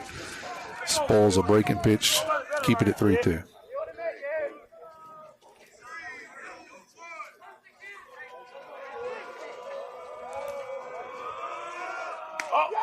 That one is just outside, so it'll be ball 4. Robinson to head down to first. That'll bring up Norville, the left fielder.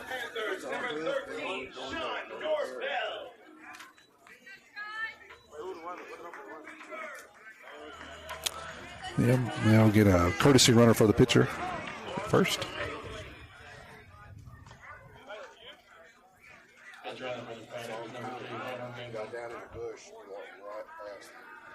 The umpire will note that in his book. He's written several things in his book tonight. And not speedily, if I can say it that way, on a cold night here in Pascagoula.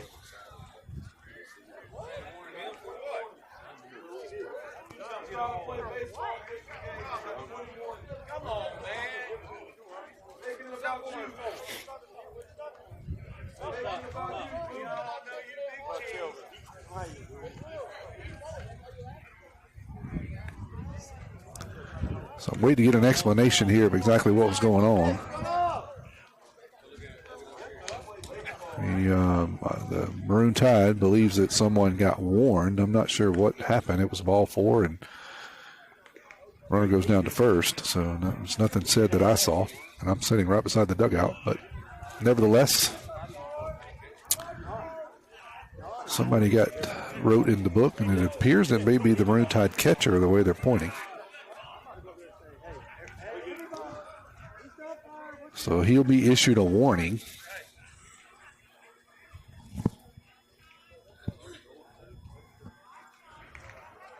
And the explanation given to Coach Evan. So after all that, Norville will step in. Got a courtesy runner down at first for the pitcher Robinson. We're in the bottom of the third. 3-3 is a score, no outs.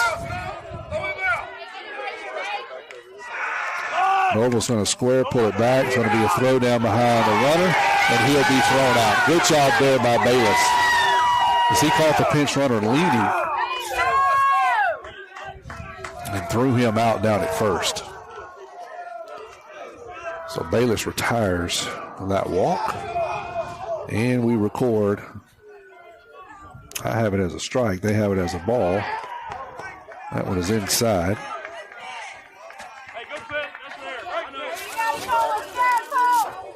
I thought he left the bat out on the first one. Scoreboard has 2-0. We'll see. That one's fouled off. See if I can get a sign from the umpire.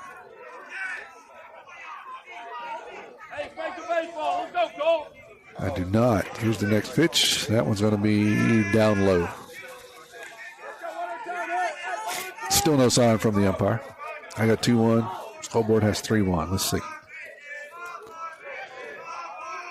I have been wrong before, and that one is called a strike. So I got 2-2. Norville tried to sell it, head to first. The umpire wasn't having any of it.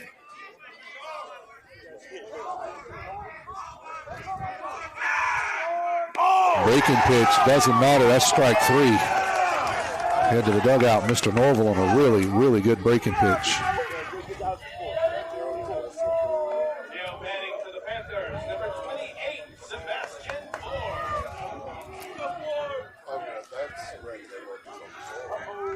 So that'll bring up Loper, and the first pitch is going to hit him. Tried to throw a breaking pitch up and in. and it caught him on the elbow, so he'll head down to first. That'll bring up Baez, third baseman. 2 outs, runner at first.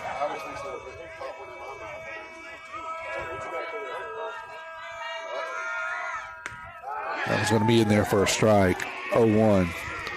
Colt now up to 65 pitches, 2 2/3. So looking like the tie will have to go to the bullpen tonight earlier than I'd hoped. That one's in there for a strike. 0-2. Tide struggled a bit in the first inning. Colt's going to step off after the umpire had time, wasn't ready. Now everybody resets. 0-2, 2 outs. Here's the pitch.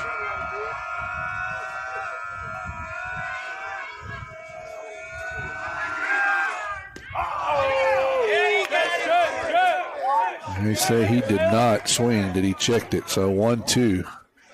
They do appeal to first. And upheld the no swing. So 1-2.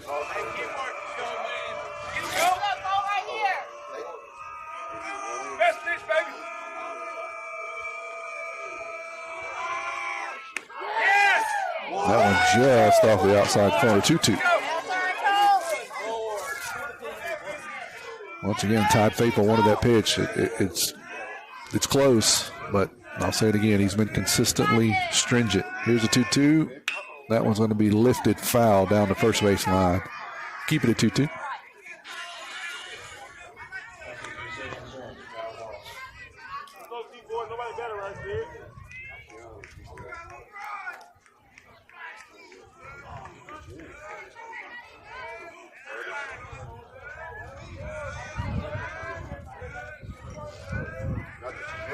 Colt comes set, takes a look over at first.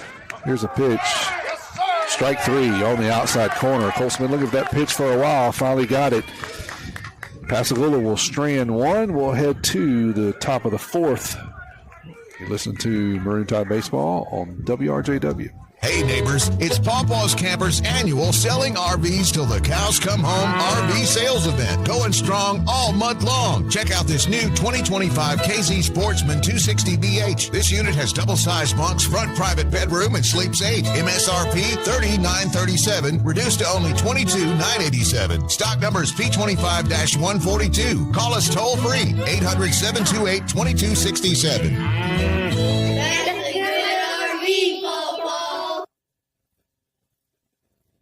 Nobody protects you from mayhem like Allstate.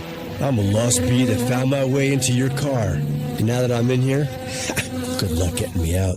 I think it's gone. Wait, no, it's in my hair. And if you don't have the right auto insurance coverage, well, this could be quite a sticky situation. So get Allstate. Jason Pygott has offices in Picayune. Make sure you have the right coverage. Give the Pygott Agency a call today. 601-798-7005. Subject to terms, conditions, and availability. Allstate Fire and Casualty Insurance Company and affiliates, Northbrook, Illinois. Just 3 hits for the Tide. All of those in the first inning. Sorry, 2 of those in the first inning. Trying to get something going here in the fourth. Brunson Stockstill, Justin Stockstill, Parker Helton due up.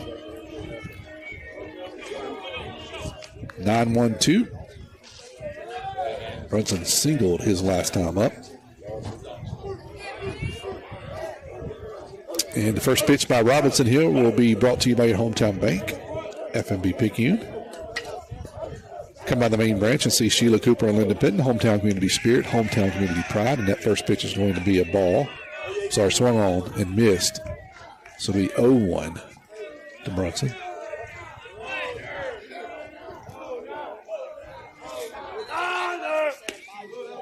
Pitch is going to be down low, 1-1.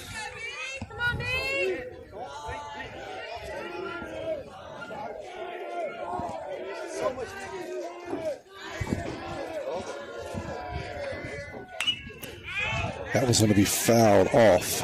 Not a play, 1-2. Fouled over towards War Memorial Stadium, where the Tide and the Panthers have had many, many battles over the years. on the football gridiron. Here's a 1-2 to Brunson. He's going to spoil a good fastball up, keeping it 1-2.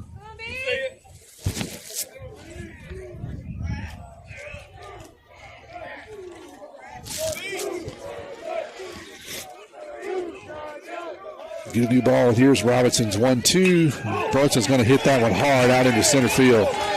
Good breaking pitch that Brunson just stayed on, pounded it out into center field for a single. Not a bad pitch at all. Just a better swing. So here's Justin. 0 for 1 on the night with a walk and a strikeout.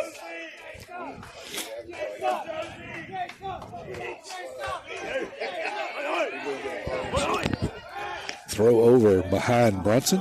He's back safely.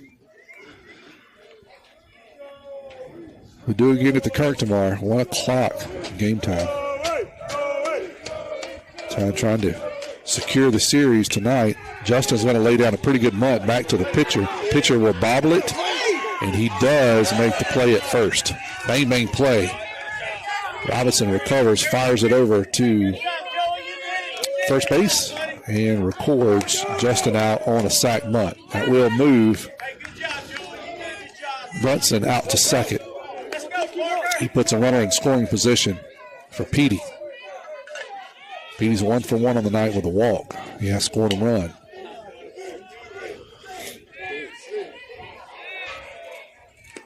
That breaking pitch is going to stay outside 1-0. Coops on deck.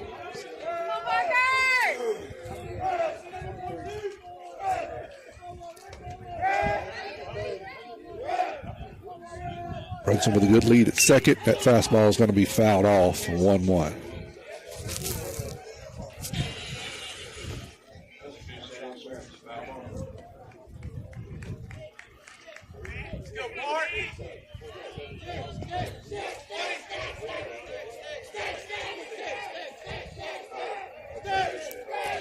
Long look in by Robinson. He gets his pitch. Here's the 1-1.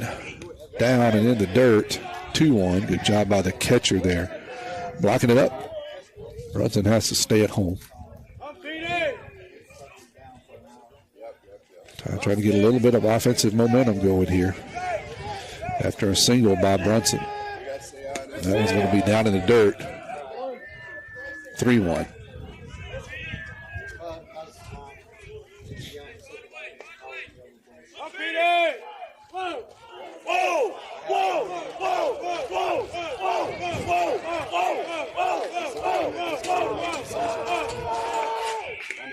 That was going to be inside for ball 4. Parker earned his second walk of the night.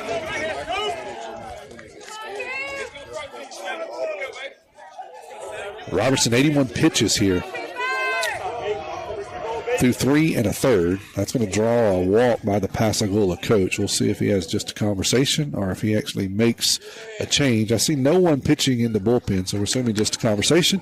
We'll step away here from 30 seconds. Island Community Hospital continues to do what is best for patients in our new wound healing center. Now open and staffed by a specialized team of doctors, nurses, and techs, we treat diabetic patients and others with serious wounds that have resisted traditional treatment and need special care. Located on the first floor in our outpatient department, our medical professionals will tailor a treatment plan to meet your specific needs, working to treat the whole person and not just the wound. For more information, visit www.highlandch.org. No change by the Pascagoula coaching staff. Through 3 1/3, Robertson's thrown 82 pitches, giving up 4 hits.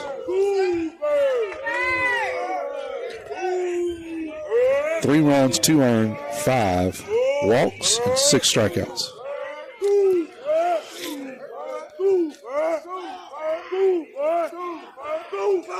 Here's Coops' first pitch.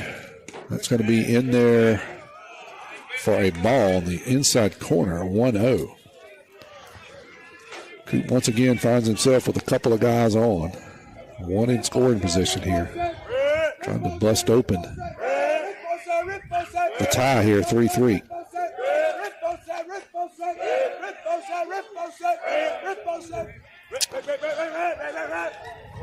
He's been walked and hit by a pitch, so no official at bat tonight.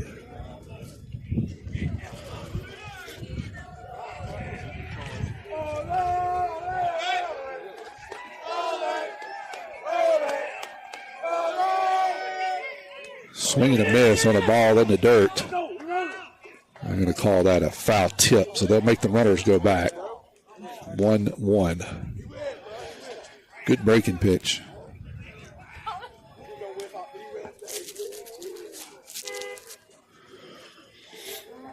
Turner Pugh due up next for the tie.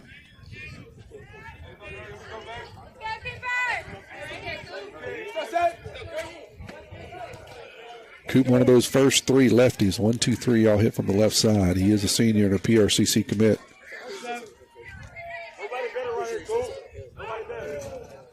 It'll be a throw back to second. Brunson is back safely.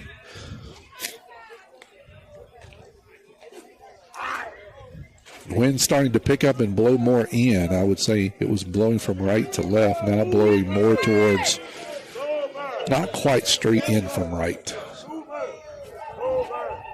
It's going to be hard to get a ball up in the air. Coop's going to foul that one off. 1-2. Chilly night. Picayune fans are bundled up. I being one of them. Kevin's kind of hung out in the cold with a jacket, but he's tougher than I am. Here's the 1-2 pitch. One out. Got runners at first and second. Need a big hit here from Coop. That one's going to be down in the dirt. 2-2. Catcher keeps it in front. Runners have to stay there.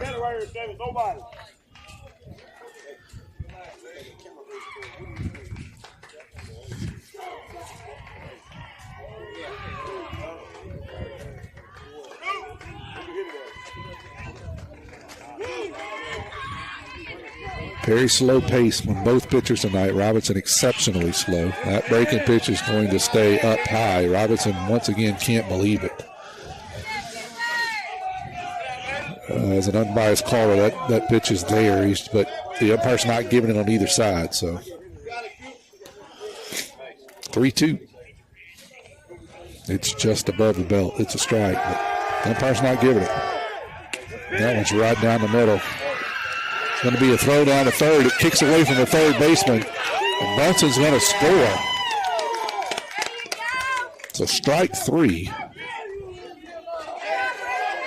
Brunson will steal third. There'll be a throw down to third. It kicks away from the third baseman and gets out into left field. And so Brunson will wisely jump up and score.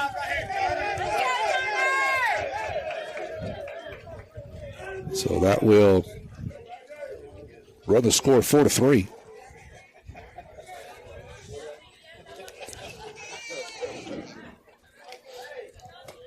Pascagoula coach having a discussion with the umpire. I'm not sure if he's saying there's some sort of interference or exactly what was happening there. I don't know. I'm just guessing what he's trying to describe. He's talking to his catcher and the umpire. There was no interference called, and it didn't appear to be any interference by the batter. Nevertheless, he's going to plead his case. Right now we got a runner at second. That's Petey. 2 outs. 4-3 is the score here in the top of the fourth. Turner Pugh is due up here. Frank would be up next. Still lots of conversations between Pascagoula and the umpire. There appears to be no change in any of the calls.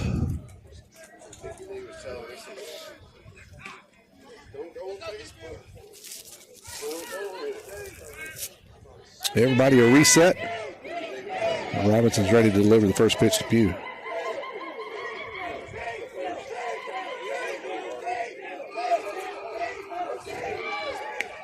And it's in there for a strike, 0-1. Very slow pace tonight. Looking at the counter, we've been on the air for almost 2 hours, and we're just in the top of the fourth. Part of that is, I would say, umpiring, very slow, and then both pitchers very, very deliberate. That one's going to be down low for a ball, 1-1. Just very deliberate. Taking a long time, lots of looks at the bases, base runners. So that's made for a slow pace tonight. Whereas the other night was a really quick ball game. That was going to be swung on and foul tip 1-2.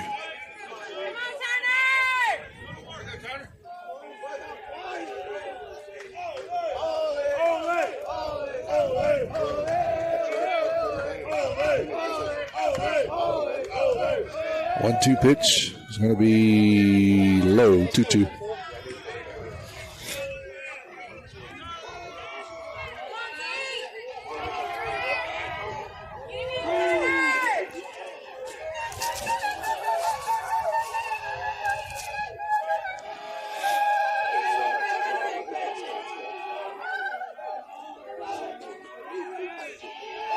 Two pitch. Going to be outside. 3-2 now. And Petey's going to steal third on the ball into dirt. The all-deck batter kind of had my view blocked. I looked up and Petey standing on third. Ball really didn't kick away from the catcher far, but I talked about it earlier. Petey is aggressive.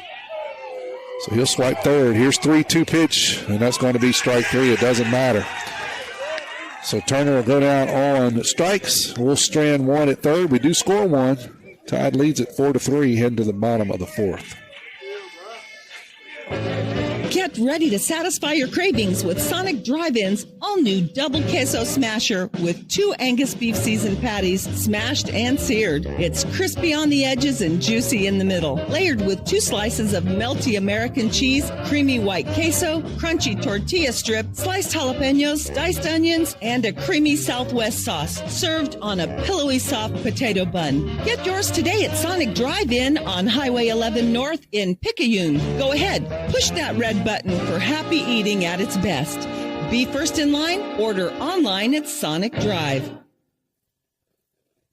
When you wake up with an aching back or sore neck, Dr. Debbie Moore with Moore Chiropractic Clinic suggests you consider making simple changes in your sleeping position to alleviate unnecessary strain on your body. According to the American Chiropractic Association and Dr. Debbie Moore, it's best to sleep on your back or side because laying on your back or side allows your head, neck, and spine to relax into their natural alignment. This will help you wake up pain-free and feeling rejuvenated. Moore Chiropractic Clinic. We've got your back. Colt Ryerson out to start the fourth. He's faced 17 batters through 3, throws 71 pitches, giving up 4 hits, 3 runs. None of them were earned. 2 walks and 5 strikeouts for the Tide Junior.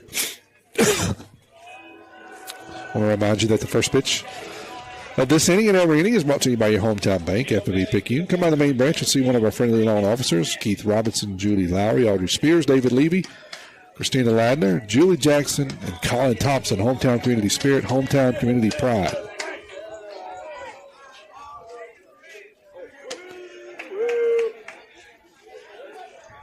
So we got Smith, the second baseman here. He's 0 for 1 on the night. He'll lead it off for Pascagoula.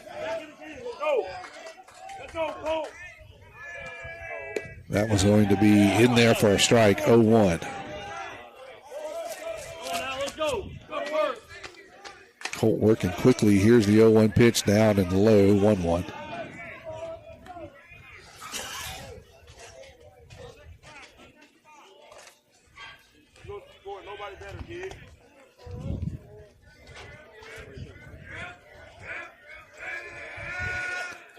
That breaking pitch is in there for a ball. Wow, that was a beauty. Really, really good pitch. Called a ball 2-1. That one's going to be lifted out into shallow right field. Turner Pugh's giving chase. He will come in and can't make the play. It's going to bounce. That'll be a single off the bat of Smith. Pugh gave it all he had, tried to give a dive and catch, just couldn't squeeze it up. So number 9 hitter will stand down at first. That'll bring up Trinidad, leadoff hitter, center fielder for the Tide. He's 2 for 2 on the night and scored a run.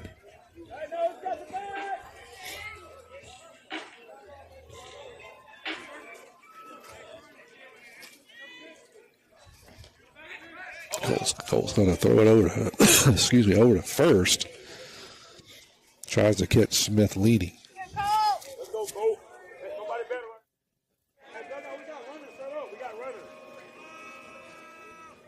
That pitch is going to be in there for a strike. 0-1. So the Panther leadoff hitter. Ditsworth, shortstop on deck.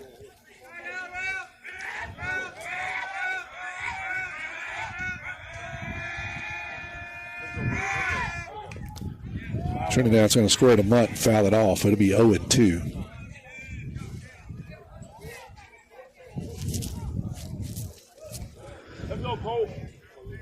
Second game of the 3-game series.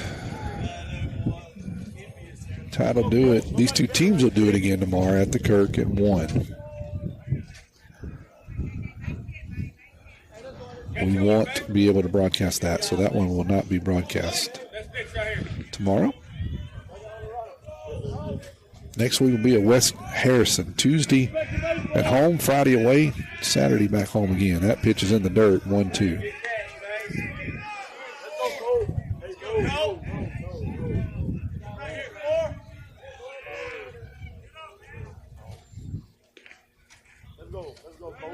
Trinidad hits from the left side. See if he squares the bunt here, 1-2. He does it, and that one's going to be off the outside corner, 2-2.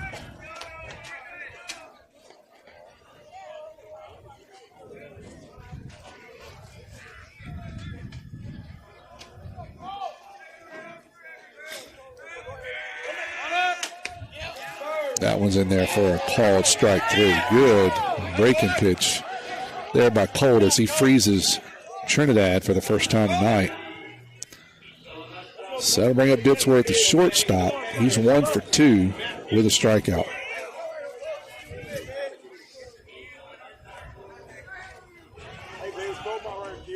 Tale of 2 ball games so far. 14-2 affair on Tuesday night. 4-3 tonight. Tide struggling a bit against some really good pitching by Robinson. Throw over to first by Robertson. And Smith is back. Colt doesn't have his best stuff tonight, but still been very, very effective.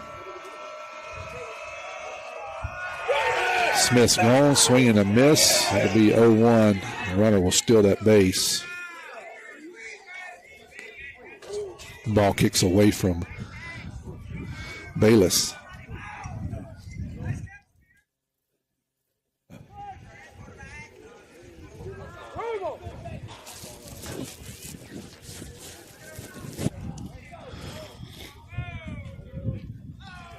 Here's the 0-1. That one's going to be down 1-1.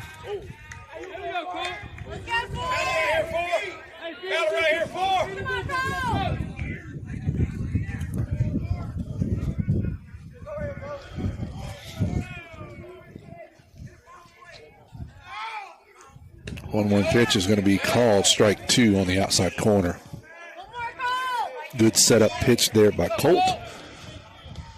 See what he's going to do here with Ditsworth. Set up for a breaking pitch. We'll see what he throws him here. 1-2, 1 out.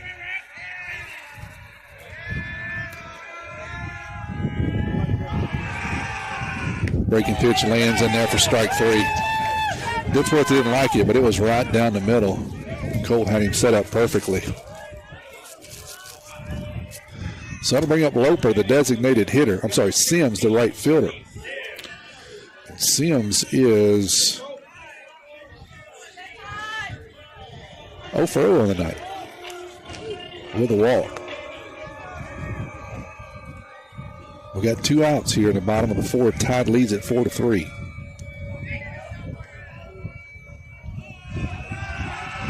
First pitch is in there for a strike, 0-1. Colt's starting to pick up the pace just a little bit. Starting to feel it. Trying to get his team back in the dugout here with a 1-run lead. That breaking pitch is down and out, 1-1.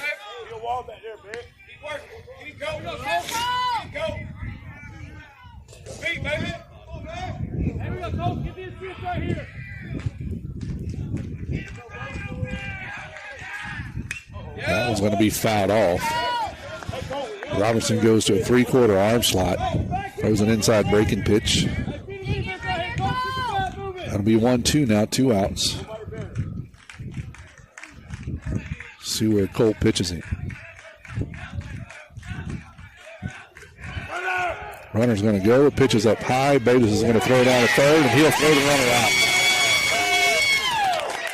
There's a pickoff and a caught stealing tonight so far by Bayless, as he's showing off the arm that he has. So we'll head to the top of the fifth. You're listening to Maroon Tide Baseball. We're winning this one 4-3 here on WRJW. At Pearl River Community College, my story starts here. Join the Wildcat family and find your path to success today. When you enter Wildcat Country, you're more than just a student, you're family. We welcome everyone, from recent high school grads to returning students or career changers. With pathways that cover every dream and goal, PRCC offers a place for you to grow, learn, and succeed. Come be part of the tradition of excellence, and let's start your journey together at Pearl River. First Place Express Car Wash in Picayune would like to say a huge thank you to their loyal customers. First Place Express Car Wash is happy to serve its local community with 2 locations, Highway 11 North just past Coast Electric and Highway 43 South just a quarter mile east of I-59 at Exit 4. First Place Express Car Wash is locally owned and operated. You know they'll treat you right. Remember, when it comes to your vehicle's shine, First Place Express Car Wash in Picayune will have you saying, if it doesn't shine, it ain't mine. New pitcher for Pascagoula tonight. I'll get you his number and information here in just a second. While we do get his information loaded up, I'll tell you Robinson went 4, gave up 4 hits, 3 runs, 2 of those are earned, struck out 6 and walked 5. Struggled a bit in the first inning where the Tide was able to put 3 on him. After that, he settled in and was pretty dominant. Good fastball, got command of his breaking pitch. He threw 93 pitches. And other than the first inning, as I said, he was pretty good for the Tide. He scattered 4 hits across 4 innings. 2 of those coming in the first inning. Tommy Upton coming to you from Richie Tillman Field on a cold and windy night here in Pascagoula. Kevin Weiss running the camera for the video stream. Appreciate all that he does for the Tide. Landon Franklin do it to lead this one off. Well, the first pitch of every inning is brought to you by your hometown bank, FNB Picayune, hometown community spirit, hometown community pride.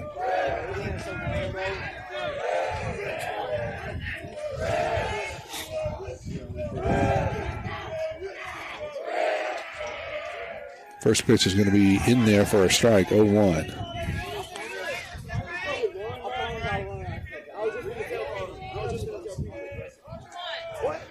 Right-hander, I'll get you his name and his information here in just a second.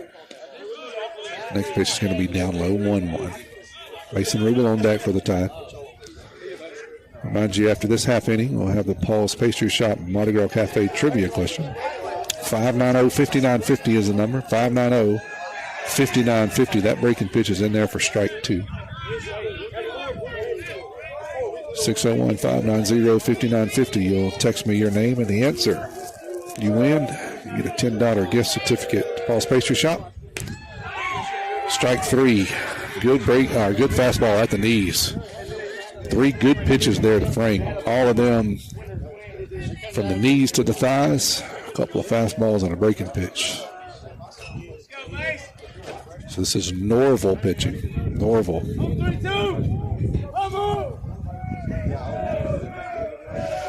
Norval's first pitch to Rubel is going to be hit back to the shortstop.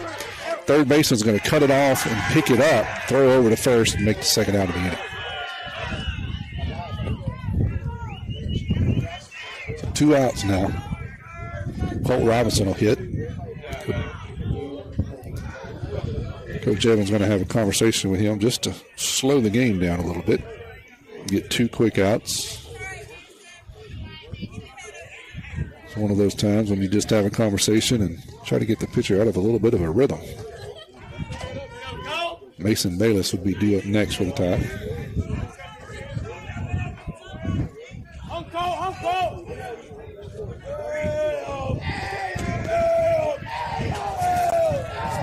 First pitch is going to be in there for a strike, 0-1. Norwell just rearing back and throwing it here early. Good fastball and had a pretty good breaking pitch there that he displayed also. That one's going to stay low, 1-1.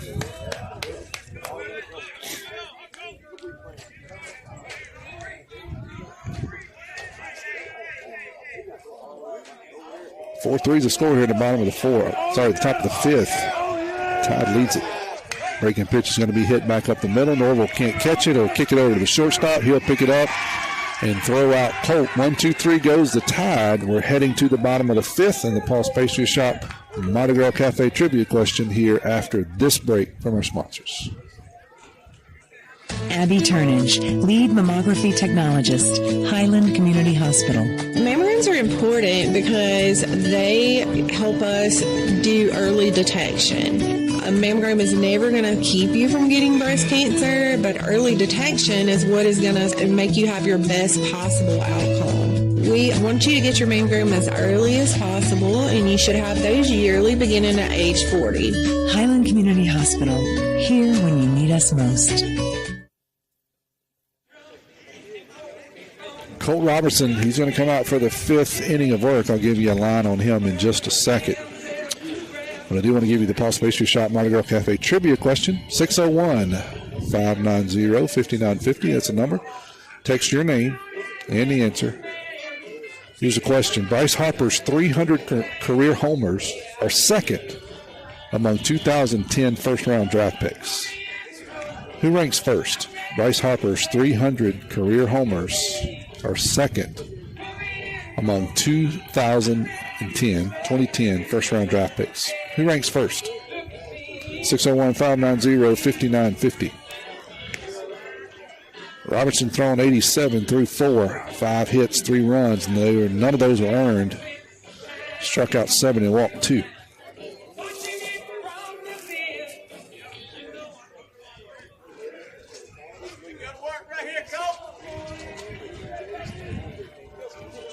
First pitch of every inning is brought to you by your hometown bank, F&B Picayune.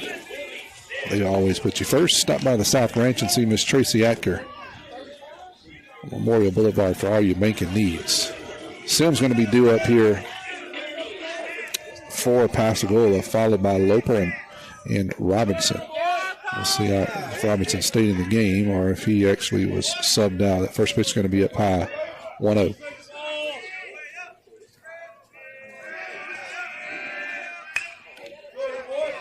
Sims is going to fire that one off, 1-1.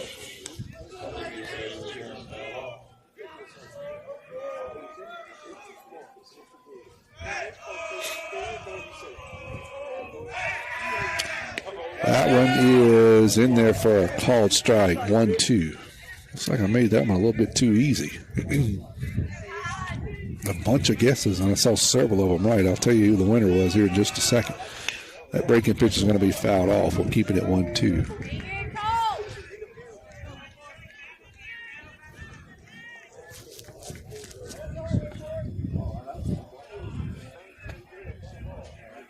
Sims, Loper, and Robertson. And we'll see if Robinson was substituted. Sims is 0 for 0 on the night with a walk. Swing and a miss. Make that 0 for 1 as he goes down on strikes to lead it off.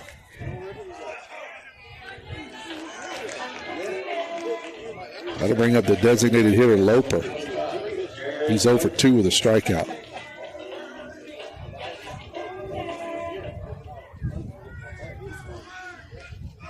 First pitch Colts gives him is a fastball right down the middle, 0-1.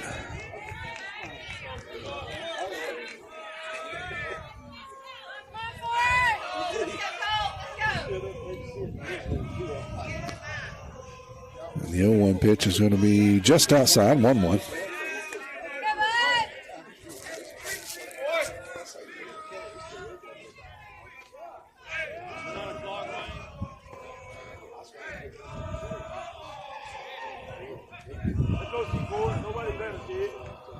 Loper is going to call timeout after a second look by Robertson. So he'll step out. Here's the 1-1. Breaking pitch is going to be called. Strike 2. 1-2 now.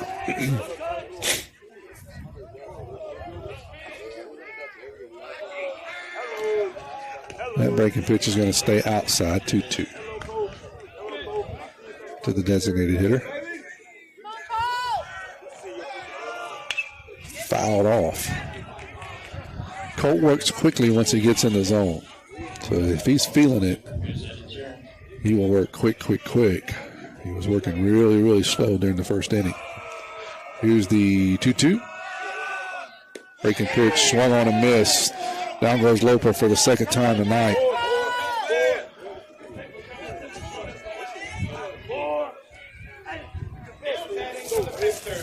Robinson is still in the game, so we'll see where he moved over defensively.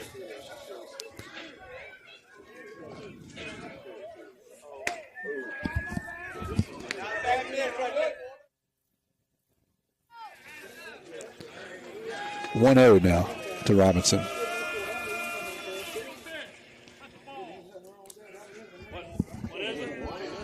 Call timeout by the umpire, or if he.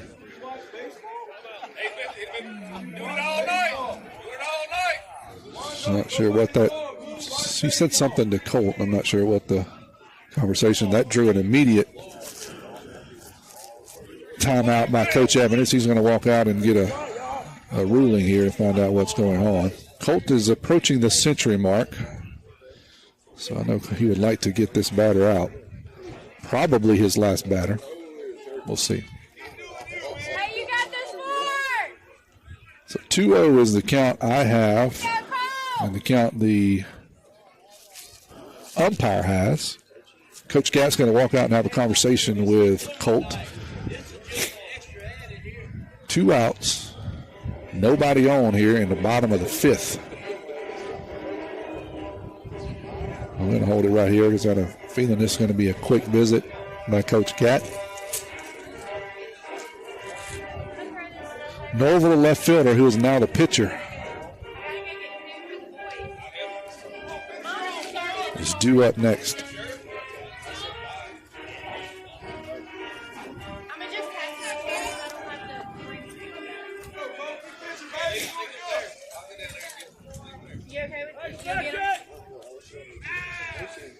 That was going to be hit hard back up the middle by Robinson. That'll be a single.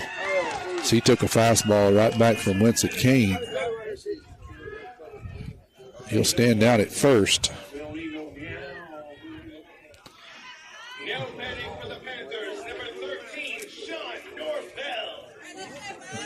Norvell will step in here.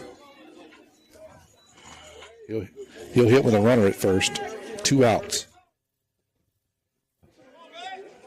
He's 1 for 2 on the night with an RBI and a strikeout. Swing and a miss, 0-1.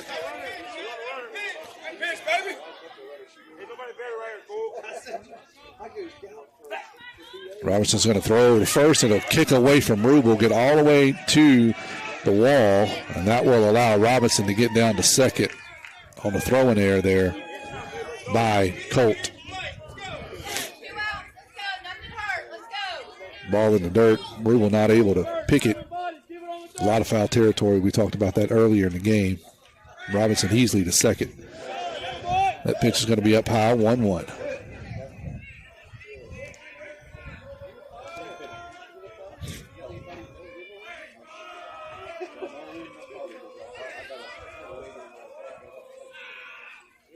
Swing and a miss there, 1-2. Colt trying to finish strong here.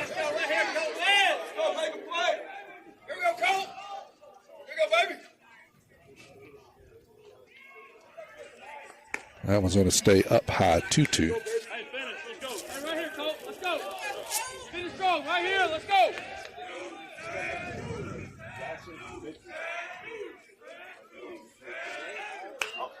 That one's going to be spoiled by Norvell as he fouls it off and out of play over first base. So we'll keep it at 2-2, 2 outs. Runner at second. Bottom of the 5th, Tide leads at 4-3. Colt Robertson up to 106 pitches. This will be his last inning of work. See if he can finish strong here with Norvell. 2-2 pitch. Breaking pitch is going to be hit hard out into left field. But right at Justin Stockstone. He'll make the third out of the inning. Pascagoula will strand one. We're heading to the bottom of the fifth. You're listening to Maroon Tide Baseball with WRJW.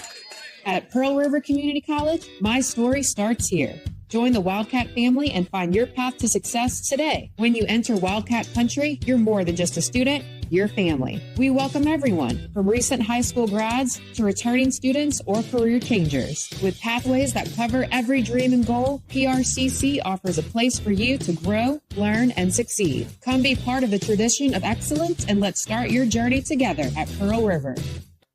We got your back, hey. Back pains and injuries, Dr. Moore understands. No more pain, no more hurting. She just uses her hands. She got the #1 clinic that I recommend. She has a lovely crew too, and they'll fix you right up.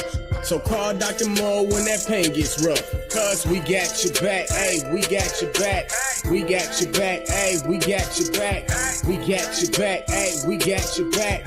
More Chiropractic Clinic, located at 6682 Highway 11 North. Suite 103, Carrier, Mississippi, 39426. We got your back, hey. Bryce Harper's 300 career homers were second among 2010's first-round draft picks. Who ranks first? Manny Machado ranked first. Several of you got the right answer. The first was Doyle Ash. So, Doyle, congratulations. You got yourself a box full of Butter Crunches. You certainly can choose something else. I don't know why you would, but you could. Stop by the radio station and get your certificate. Carry it out to Paul's Pastry Shop. And give them another $10 bill just for good measure. And they'll fill that box up extra full and bring it up to me to the press box one day next week. I'll show you what to do with it. Mason Bayless is going to lead it off here in the top of the sixth. And the first pitch is going to be a ball outside 1-0. First pitch of every inning is brought to you by your hometown bank, FNB Picayune.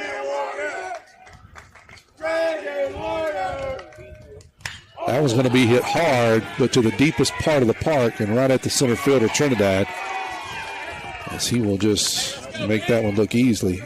Bayless hit it on the nose, but right at the center fielder.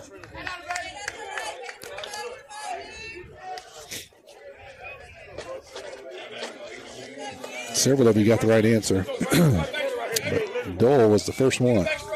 Brunson Stockstill hitting now for the Tide. With one out, nobody on here in the sixth. Swing and a miss as Brunson's just a bit tardy on a fastball, 0-1.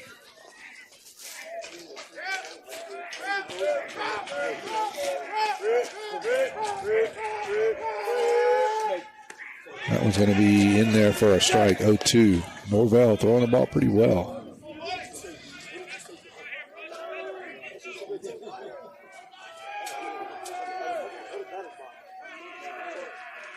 Sorry, this is Sims now throwing. I didn't catch the change. This is Sims. And Sims, breaking pitch is going to be for ball 1-2.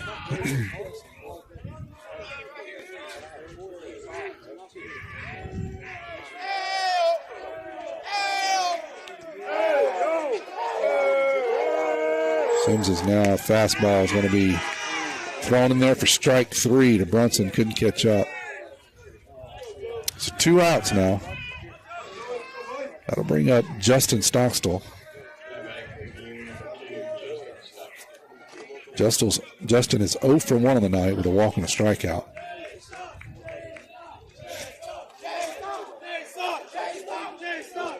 See if we can get him on, get something going here with 2 outs. Parker Helton due up next. He's going to be just a bit high, 1-0.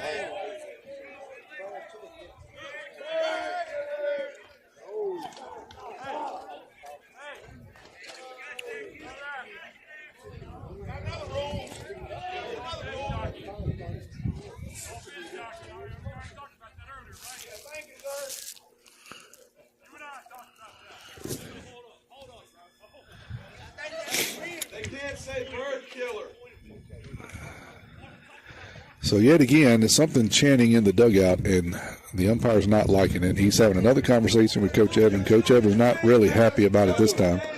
I don't know what they're chanting that is offensive. I don't think it's offensive at all, but the umpire has been on it all night long. He's been in both dugouts. Both teams have been warned a couple of times, actually, about different things. So he's writing in his book again, book of warnings. He's making a note of it. So we get back to baseball. It'll be 1-0. Nobody out. I'm sorry, nobody on. 2 out here in the top of the 6th inning.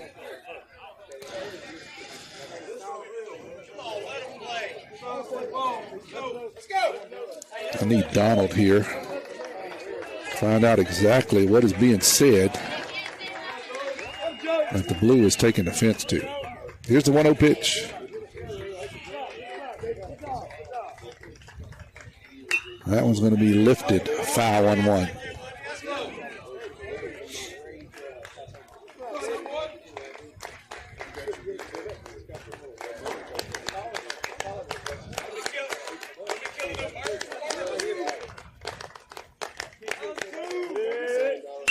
That one's going to be hit hard out into right field, and that's going to get down for a single by Justin.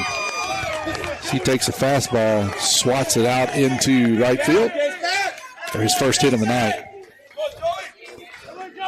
He'll stand down at first with 2 outs. Parker Helton due up now for the Tide. Parker's 1 for 1 with a couple of walks.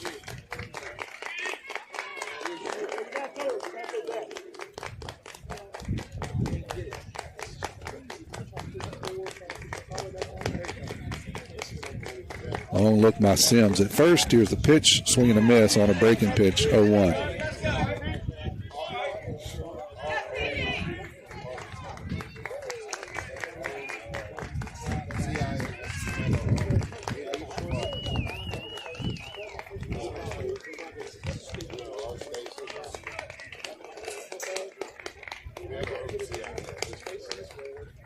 That one's called strike, 0-2. Tide faithful not happy about that.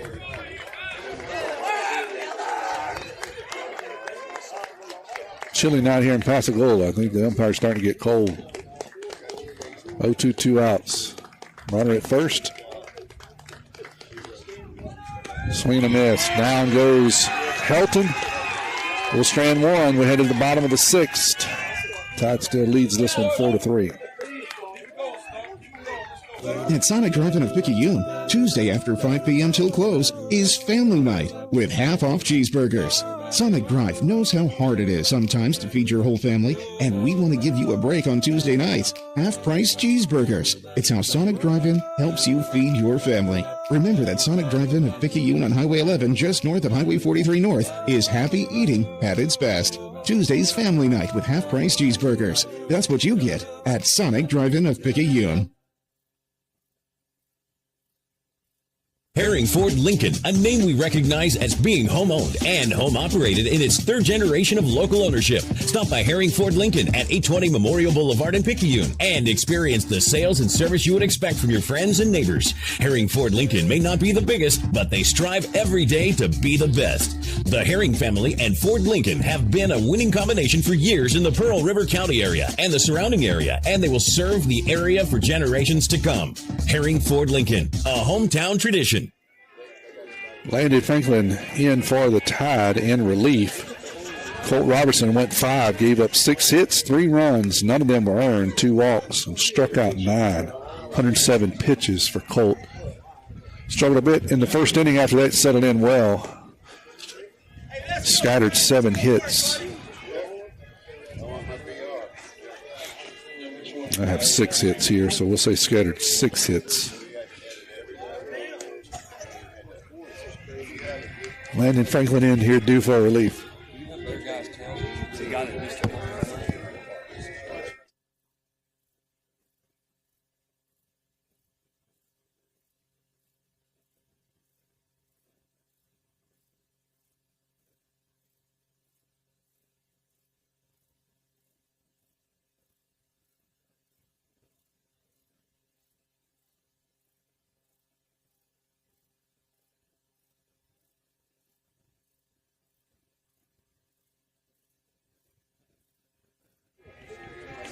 Sorry, Coach Evan was asking me a stat on one of their pitchers. So I had to try to look that up real quick. Still waiting on the final warm-up pitches from Frank. Looks like he has successfully completed those. Bayless thrown down, and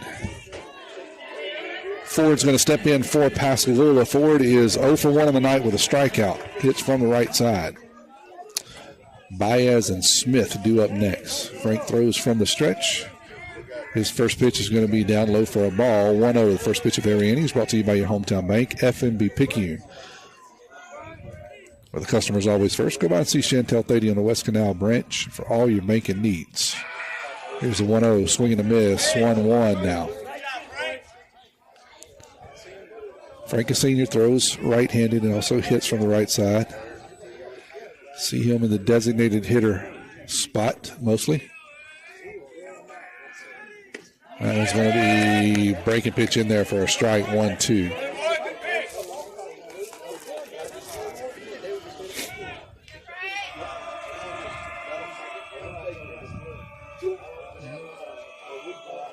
Frank with a long look. That fastball is outside, 2-2. We're in the bottom of the sixth, 4-3, Todd leads it. Very slow game. I'm looking at my clock, 2.5 hours we've been doing this. And we're just in the bottom of the sixth. Todd trying to secure the series tonight and then look to go for the sweep tomorrow. We still got an inning to play here. That one's outside, 3-2. Todd has West Harrison next week, Tuesday at home, Friday at West Harrison, Saturday at home. That one's going to be down low. It's going to be ball 4. So Ford will head down to first with a walk.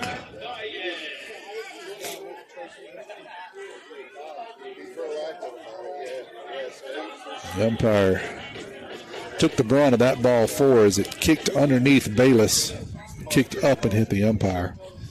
Not a pleasant feeling. He's going to have a conversation with his buddies about why in the world did he choose to do this on a cold night here in Pascagoula.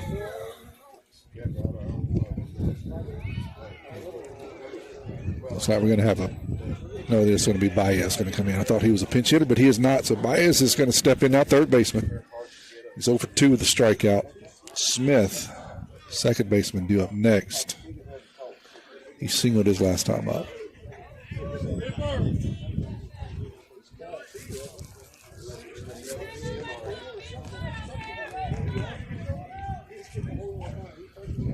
So we got a pinch runner down at first. So that will require another entry into the book by the umpire.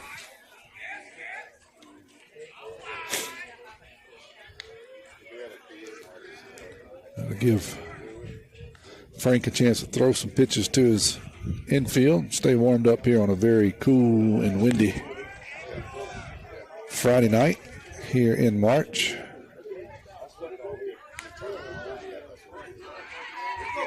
Looks like the entry has been noted. We'll resume baseball.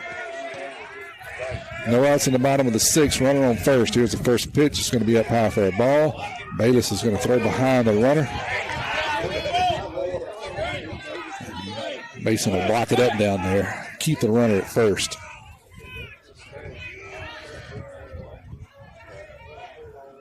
One O's a count.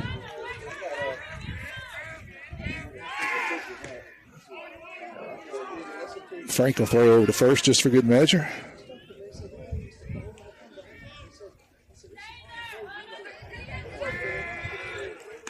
That one's up high. Nope, that one's in there, called strike. 1-1.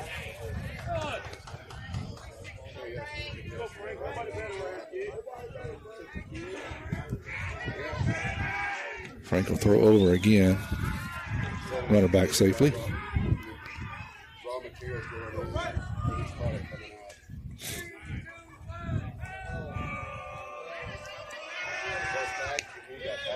That 1-1 pitch is going to be outside 2-1 now.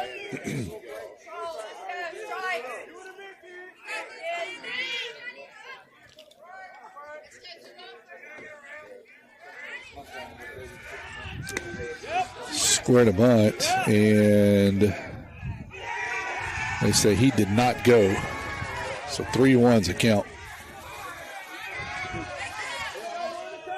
Baez was able to pull it back. So here's a 3-1, no outs, runner at first. That pitch is right down the middle, 3-2.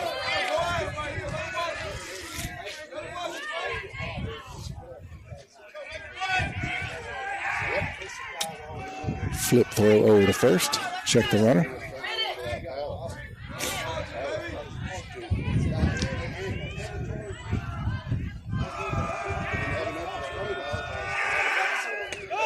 Right down the middle, strike 3. No swing from Baez. He watched 2 fastballs go right down the middle. So that will retire the first out of the inning and bring up the second baseman, Smith. He's 1 for 2 on the night with a single to his credit. After that, it'll flip back over to the top of the order, Trinidad.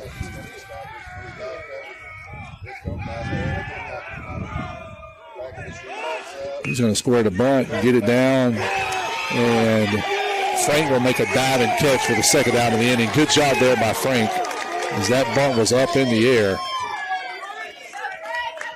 And Frank dove from his pitcher's position, caught the second out, tried to get up on one knee and throw it down to first for a double play, but the runner was able to get back before Frank could get up on one knee. So good defensive play there by Landon. That'll record the second out of the inning. And they'll bring up the leadoff hitter, Trinidad.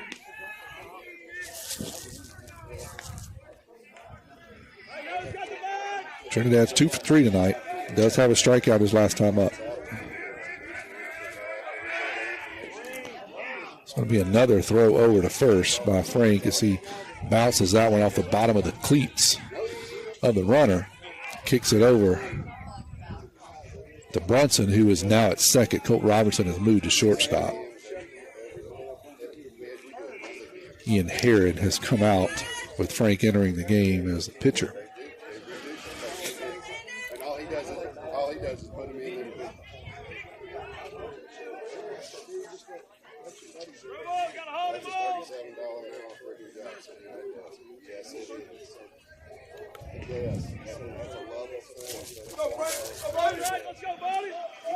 See a couple of pitchers warming up down in the Pascagoula bullpen.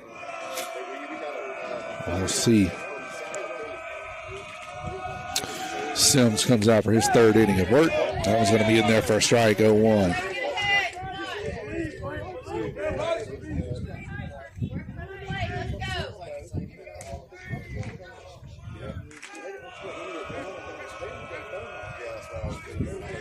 Frank will step off. Batter will ask for time.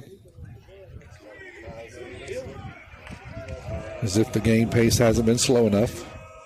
Here's the 0-1. That one's going to be hit on the ground to Colt. Colt will throw it across the diamond to Mason. And that will record the third out of the inning. Pascagoula will strand one. We'll head to the top of the seventh. Tide's the last at bat in regulation. They lead 4-3. Highland Community Hospital continues to do what is best for patients in our new wound healing center. Now open and staffed by a specialized team of doctors, nurses, and techs, we treat diabetic patients and others with serious wounds that have resisted traditional treatment and need special care. Located on the first floor in our outpatient department, our medical professionals will tailor a treatment plan to meet your specific needs, working to treat the whole person and not just the wound. For more information, visit www.highlandch.org. Nobody protects you from mayhem like Allstate. I'm a lost bee that found my way into your car. And now that I'm in here, good luck getting me out. I think it's gone. Wait, no, it's in my hair. And if you don't have the right auto insurance coverage, well, this could be quite a sticky situation. So get Allstate. Jason Paget has offices in Picayune. Make sure you have the right coverage. Give the Paget Agency a call today. 601-798-7005. Subject to terms, conditions, and availability. Allstate Fire and Casualty Insurance Company and Affiliates, Northbrook, Illinois. Check out this 2021 one-owner Thor Freedom Elite Class C with only 10,000 miles. Was $54,987, reduced to only $44,988. Pawpaw's Campers in Picayune. Baez out on the mound for Pascagoula. Sims give way after 2 innings of work. Cooper Monroe is going to be due up first for the tie. And the first pitch of this inning is brought to you by your hometown bank, FMB Picayune. Come by the main branch and see Sheila Cooper and Linda Penton, hometown community spirit, hometown community pride. A long, slow, cold night here in Pascagoula.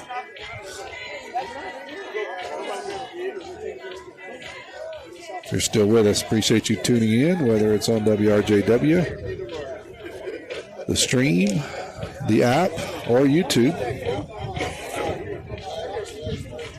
It's been a good one. I think the Tide was hoping for a repeat of Tuesday night as they pounded out a bunch of hits, scored 14 runs. Different ball game here tonight. It's been mostly pitchers' duels. Robinson and Robertson, both very effective. Both threw over 100 pitches. Gave way to the bullpen. Pascagoula with their third pitcher of the night. Getting into the 7th. So here's Coop. Coop's 0 for 1 on the night with a strikeout and a walk. Also been hit by a pitch. First pitch going to be up high, 1-0. Turner Pugh's due up next.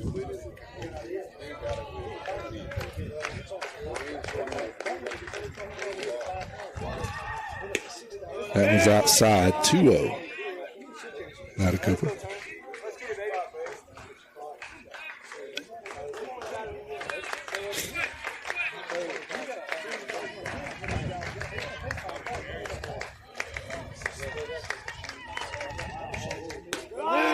That was up high, 3-0 from Baez.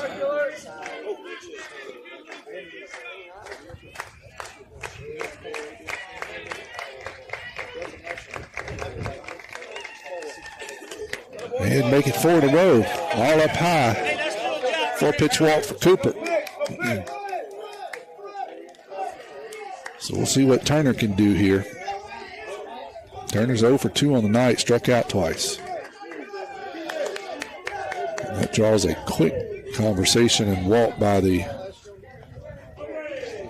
Pascagoula coach, and he's going to make a pitching change here in the 7th. We'll step away while the new pitcher gets warmed up and we get his information.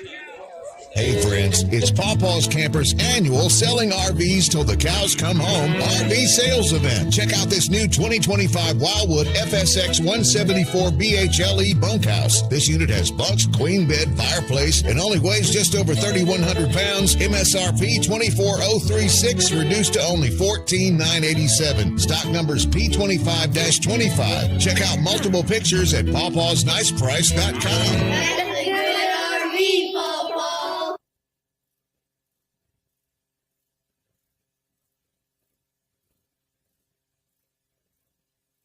First Place Express Car Wash in Picayune would like to say a huge thank you to their loyal customers. First Place Express Car Wash is happy to serve its local community with 2 locations, Highway 11 North just past Coast Electric and Highway 43 South just a quarter mile east of I-59 at Exit 4. First Place Express Car Wash is locally owned and operated. You know they'll treat you right. Remember, when it comes to your vehicle's shine, First Place Express Car Wash in Picayune will have you saying, if it doesn't shine, it ain't mine. Hey neighbors, it's Pawpaw's Campers' annual Selling RVs Till the Cows Come Home RV sales event. Going strong all month long. Check out this new 2025 KZ Sportsman 260BH. This unit has double-sized bunks, front private bedroom, and sleeps 8. MSRP $39.37, reduced to only $22,987. Stock numbers P25-142. Call us toll free, 800-728-2267.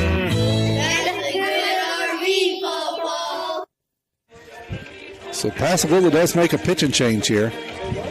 Pace of the game is starting to pick up slightly, so we need to do something, slow it back down here just a bit. So we'll make a pitching change after 4 pitches in the 7th. Get you this kid's information. I believe this is the left-hander that started the game Tuesday night, if I'm not mistaken. He should be just about done with his warm-up pitches. He's going to inherit a runner down at first. And nobody out here in the 7th. His team trails 4-3.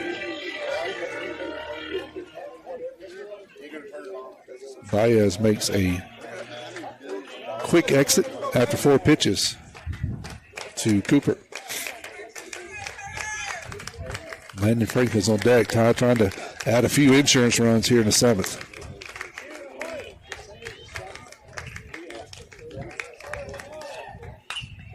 First pitch is fouled off there by Pugh.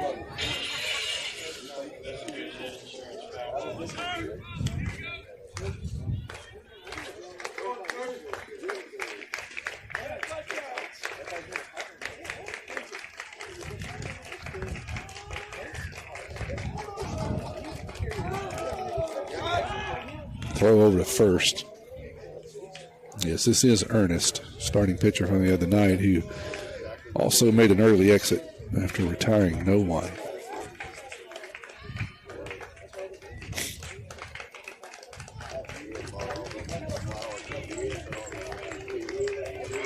Left-hander makes his 0-1 pitch, and that's going to be outside for a ball, 1-1.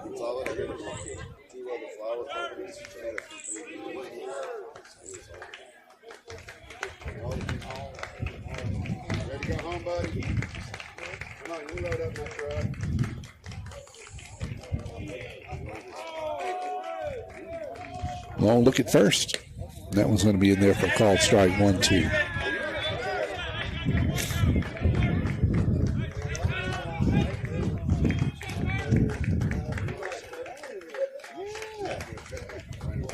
One-two count for Turner. Cooper Monroe stands down at third, and Ernest is going to step off.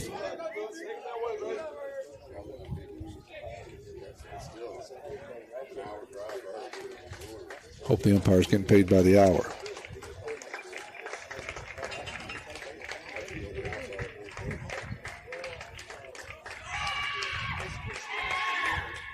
That one's going to be outside now, 2-2. They'll throw behind Coop, but he's back easily down at first.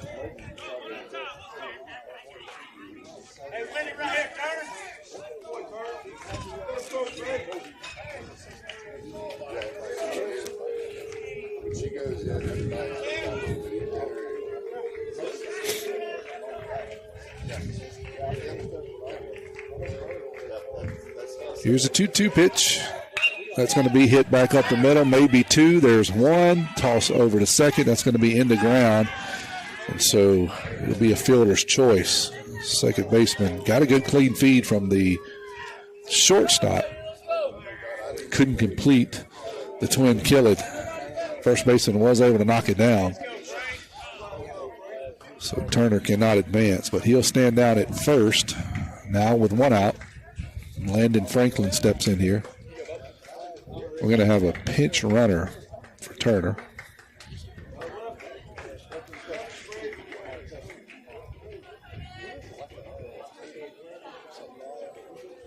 It's going to be Pomez, I believe. Let me look. It is Braden Pomez.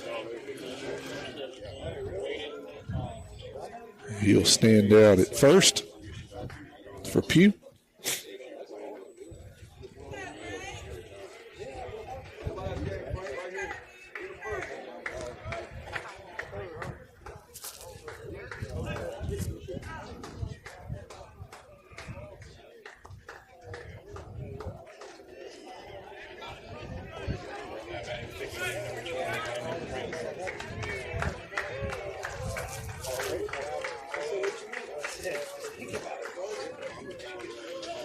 Frank will stand in here.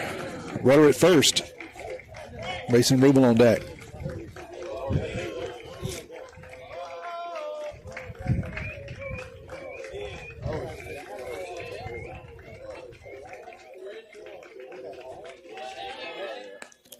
That was up high for a ball, 1-0.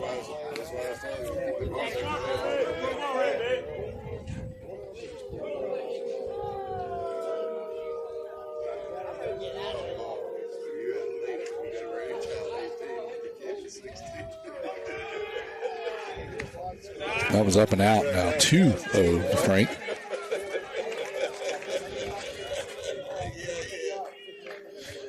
Very slow, very deliberate pace. Been that way all night.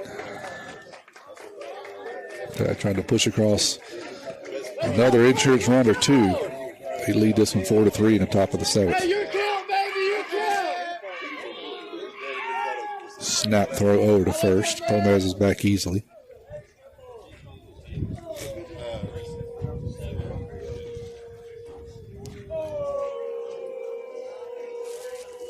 Let's go, Frank. Let's go.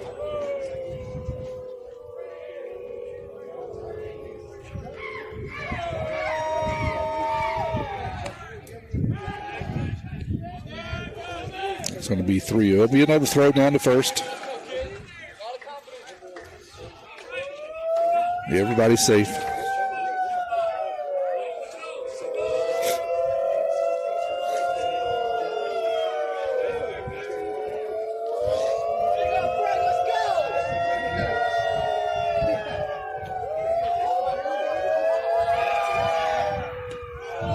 That one's going to be down low, ball 4. 4-pitch walk.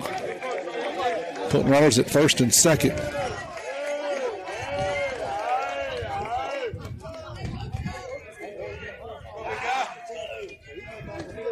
We're going to get a courtesy runner for Frank, who's now the pitcher. That'll be Eli Schubert. So he'll be at first. Pomez is at second. Mason Rubel's at the plate.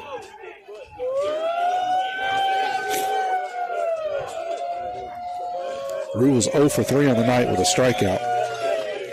A couple of groundouts.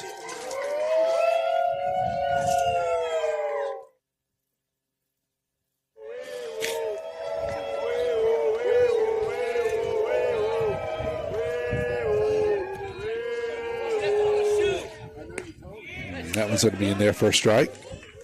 0-1 to Rubel. Ernst is very, very deliberate and slow. Long looks. It takes a long time for Pascagoula to get a sign in. They don't just hold a number down. They actually go through almost like a third base coach where they're giving signs. So very, very slow pace of the game tonight. Swing and a miss by Rubel. Both runners are going up, and they're going to steal a base. It's a bang-bang play over at third. But Pomez is going to get in there with a stolen base. Schubert to move down to second on the throw. It's like a hit and run. Rubel missed. But the runners are able to execute the stolen base. So Rubel's got himself 0-2 here and 1 out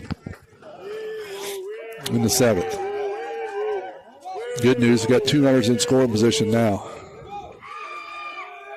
Swing and a miss. Down goes Rubel for the second out of the inning. That'll bring up Colt Robertson. Robertson's 1 for 3 on the night with a strikeout. Starting pitcher on the hook for the win. Would like to give himself a couple of extra runs or 2 as a cushion for Frank or whoever else comes out here in the 7th. Excuse me. That's going to be outside 1-0.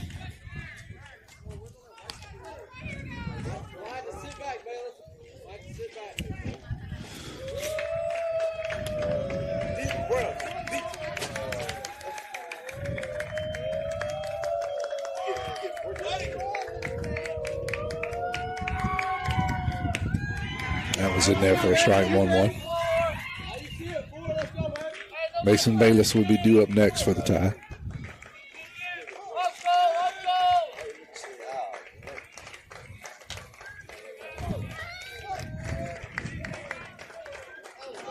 One, 2 outs. Runners at second and third. That one's going to be fouled off. 1-2.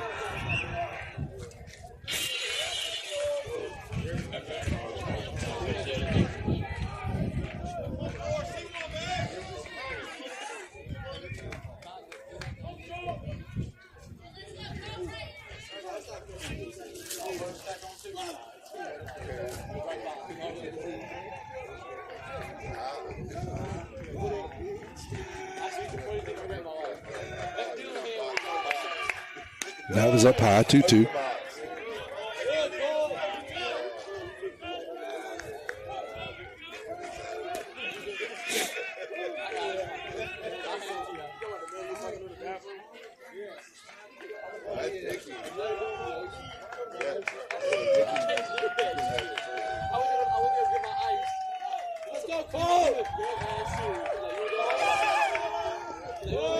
That was down in the dirt, 3-2 to Colt. He's worked his way back to an even count here. Do have 2 outs, runners at second and third.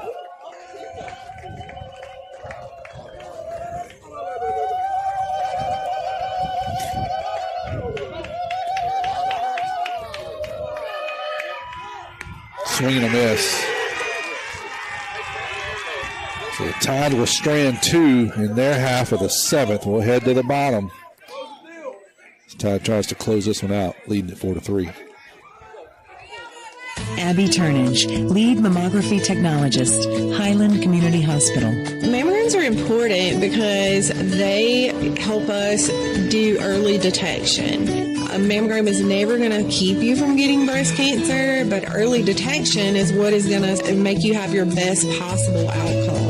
We want you to get your mammogram as early as possible, and you should have those yearly beginning at age 40. Highland Community Hospital, here when you need us most. Herring Ford Lincoln, a name we recognize as being home-owned and home-operated in its 3rd generation of local ownership. Stop by Herring Ford Lincoln at 820 Memorial Boulevard in Picayune and experience the sales and service you would expect from your friends and neighbors. Herring Ford Lincoln may not be the biggest, but they strive every day to be the best. The Herring family and Ford Lincoln have been a winning combination for years in the Pearl River County area and the surrounding area, and they will serve the area for generations to come. Herring Ford Lincoln, a hometown tradition. Frank out trying to close this one out for the Tide. His second inning of work, it would be a save opportunity. He's going to have due up, I believe, Baez. Let me look here.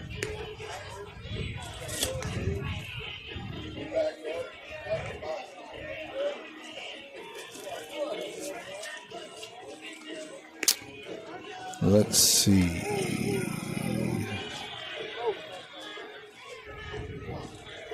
Yes, I believe Baez is due up. And the first pitch to him. And every inning is brought to you by your hometown bank, FNB Picayune. Checking savings, loans, mortgages. If you need it, they got it. FNB Picayune, your hometown bank.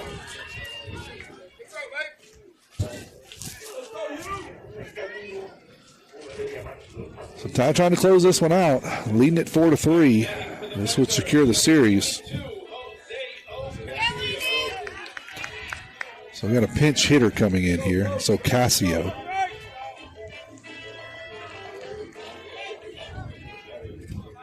He's going to be hitting for Ditsworth. So I found my spot here. Ditsworth is going to be sub for Ocasio. Ocasio hits from the right side. Here's Frank's first pitch. It's going to be in there for a ball outside.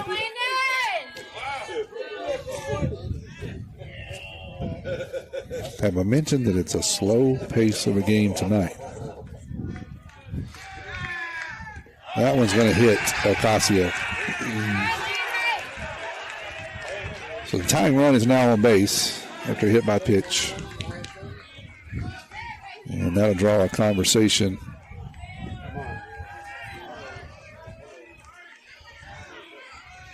By Coach Evan.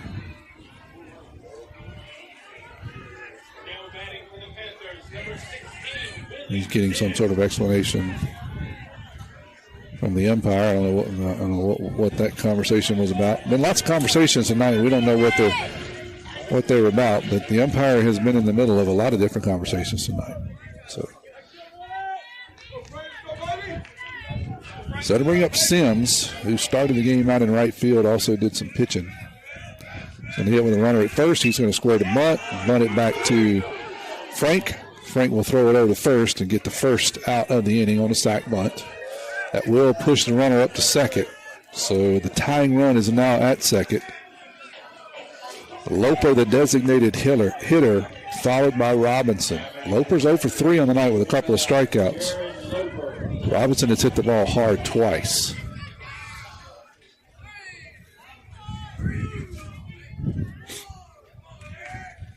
Umpire's going to call time and let his partners get into the right position now that we got a runner on second. Frank trying to pitch out of a little bit of a jam. First pitch is going to be fouled off. 0-1.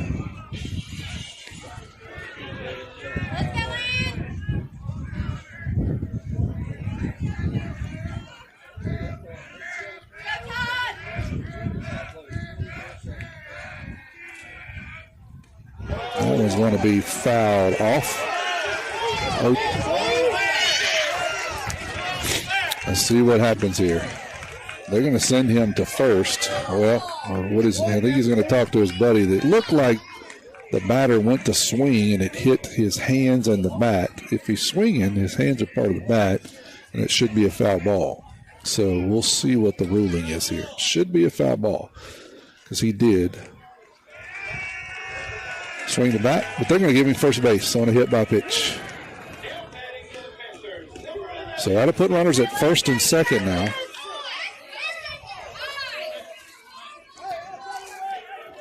And that'll bring up Robinson. He's probably one of the hottest hitters on that Pascagoula team tonight. He's hit the ball well a couple of different times. They'll have a pinch runner over at first for Loper, the designated hitter, who would represent the winning run now at first. Got one out. Runners at first and second here for Frank.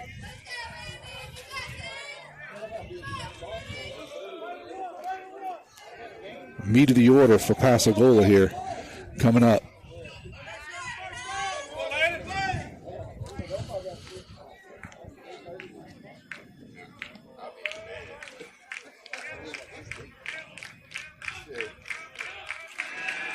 First pitch is going to be in there for a called strike, 0-1.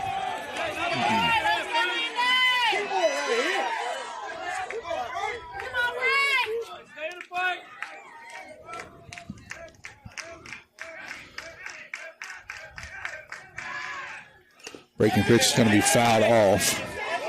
0-2 now to Robinson. Landon trying to bear down here. Pitch out of a jam. Winning run now at first base. Tying run standing at second. His team trailing 4-3. Or sorry, ahead 4-3. That one's just high. 1-2.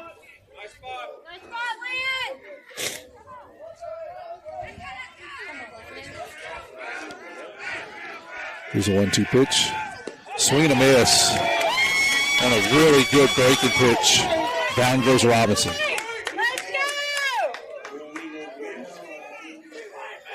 And it looks like Robinson has been tossed from the game.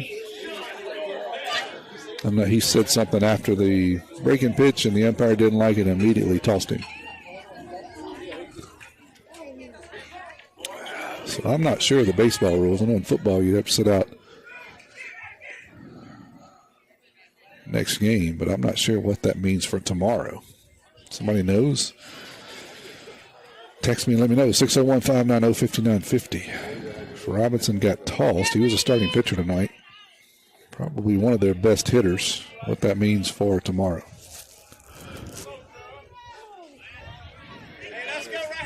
Two outs. With a tying run at second. It's going to bring up Norval. Norval's 1 for 3 on the night with a strikeout and an RBI.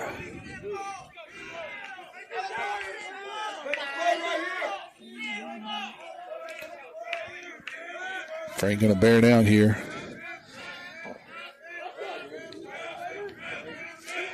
Trying to get his team to save in the series. First pitch is going to be in there for a called ball. I think that fooled everyone, including the umpire. 1-0 pitch up high. 2-0.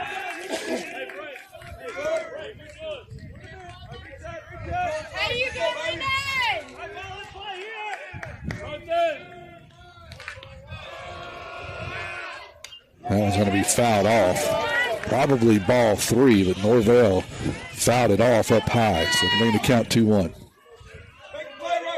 2 outs, 4-3. Picayune leads in the bottom of the 7th.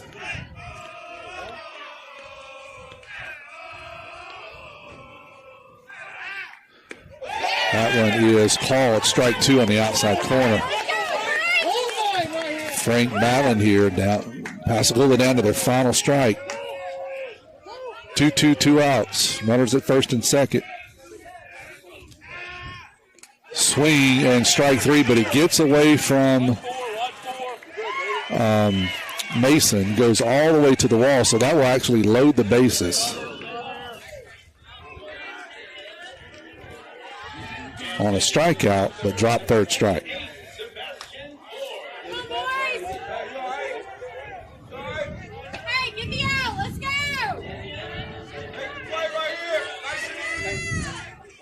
So we're going to get forward up here. Now the winning run stands at second base. Bases loaded. 2 outs. First pitch is outside for a ball, 1-0.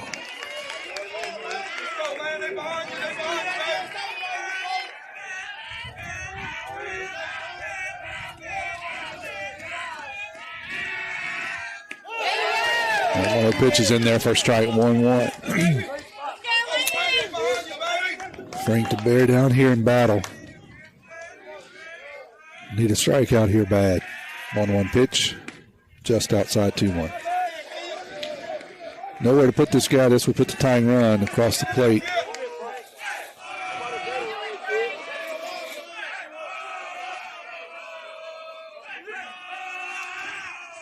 Swing and miss, 2-2.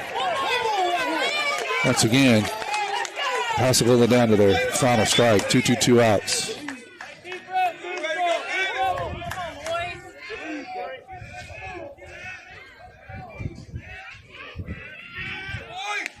That was just outside 3-2. Just outside 3-2. Deuces, 3-2, 2 outs. Runners will get a running start. Here's the pitch, and it hits him. So that will walk in the tying run.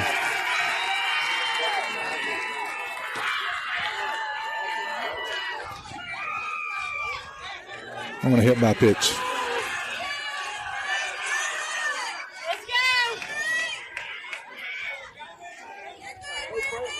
It's been that kind of night.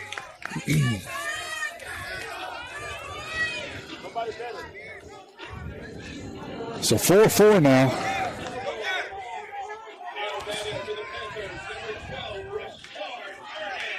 Ernest, the current pitcher, hits now for the first time tonight. He does so with the bases loaded. He's going to square the bunt, pulls it back, 1-0. Winning run is at third. Tied defense playing back with an out at any bag. That one's going to be just off the outside corner, 2-0.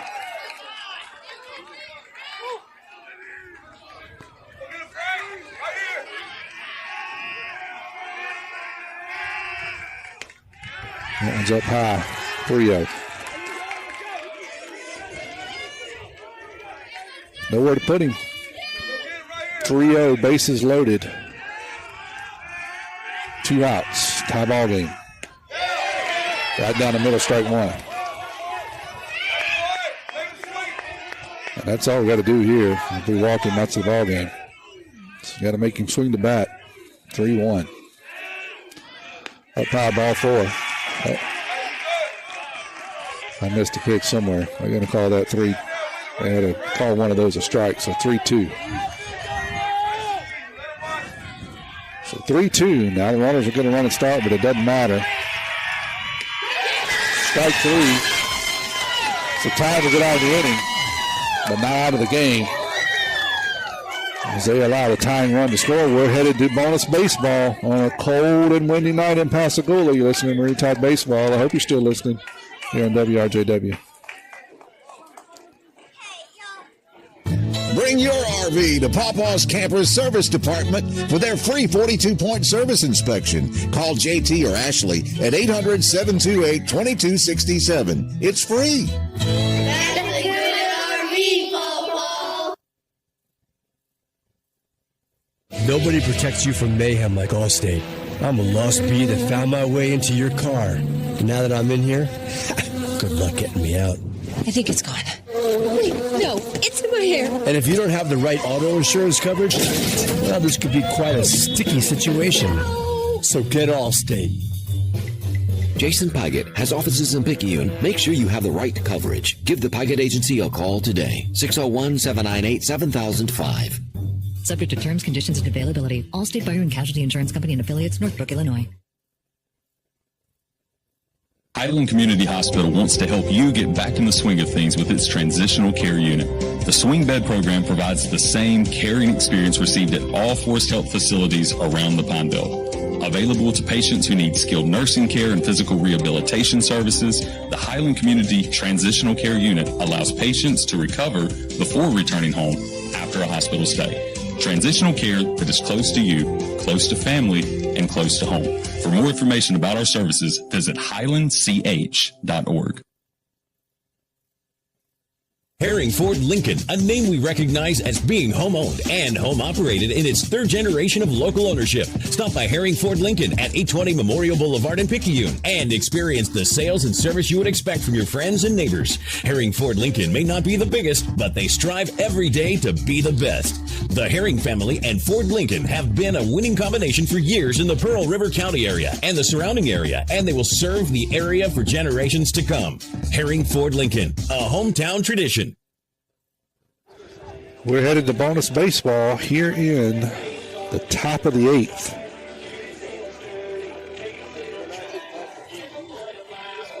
Ernest strikes out with the bases loaded, but not before we walk in the tying run. So to lead off the 8th, it'll be Bayless, Brunson, and then we'll kick it back over to the top of the order, Justin Stockstill. It looks like Ernest is going to stay out there for Pascagoula.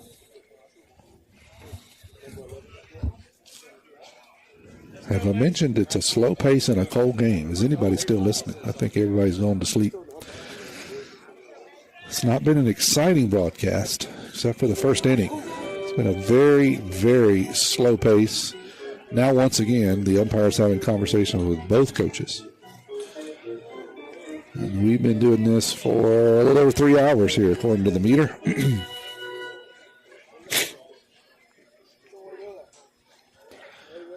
At some point, Kevin's got to run out of battery.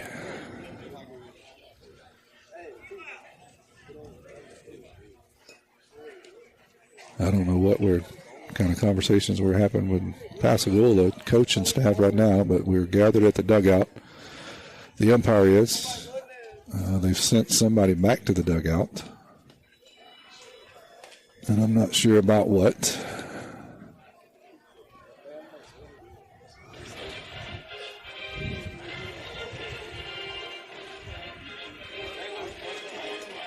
Brandon McCurry said, I'm still listening. Thanks for listening. Thanks for letting me know.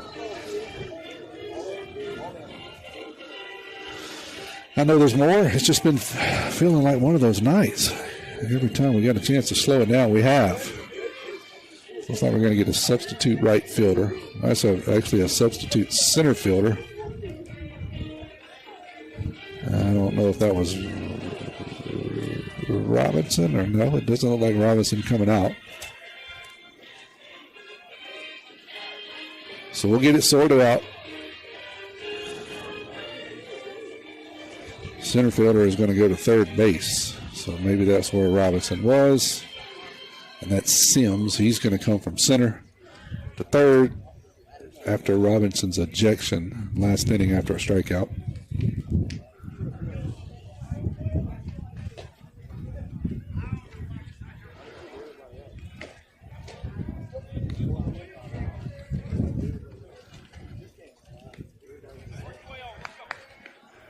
And the umpire is making yet another notation in the book. You're going to have to get another pencil here soon.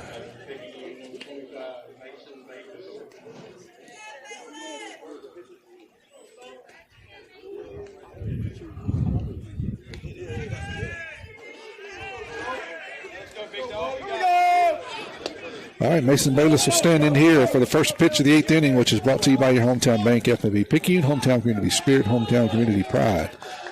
Here's Ernest's first pitch.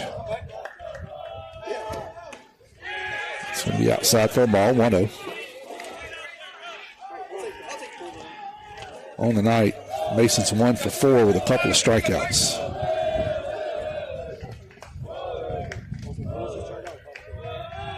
That one's down low, 2-0 now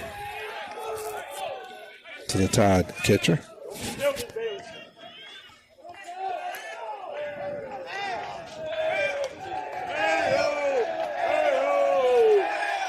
That one's in there for a strike, 2-1.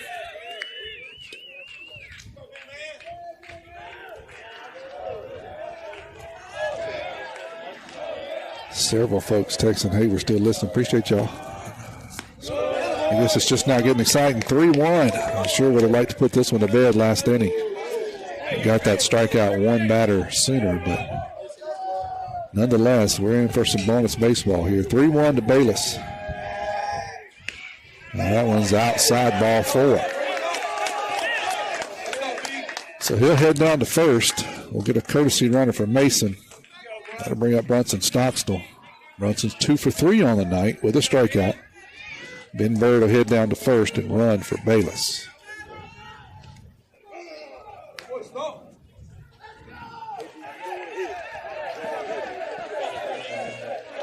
Justice Stockstill due up next.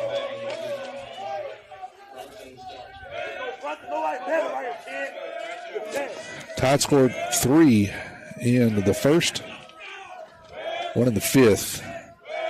Pascagoula scored 3 in the first and 1 in the 7th. Had a 4-4 ball game here in the 8th. Throw over the first. Bird is back safely.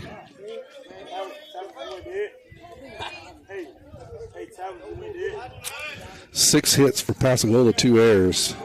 6 hits, for Picayune. 4 errors they've committed. That one's going to be up high for a ball, 1-0.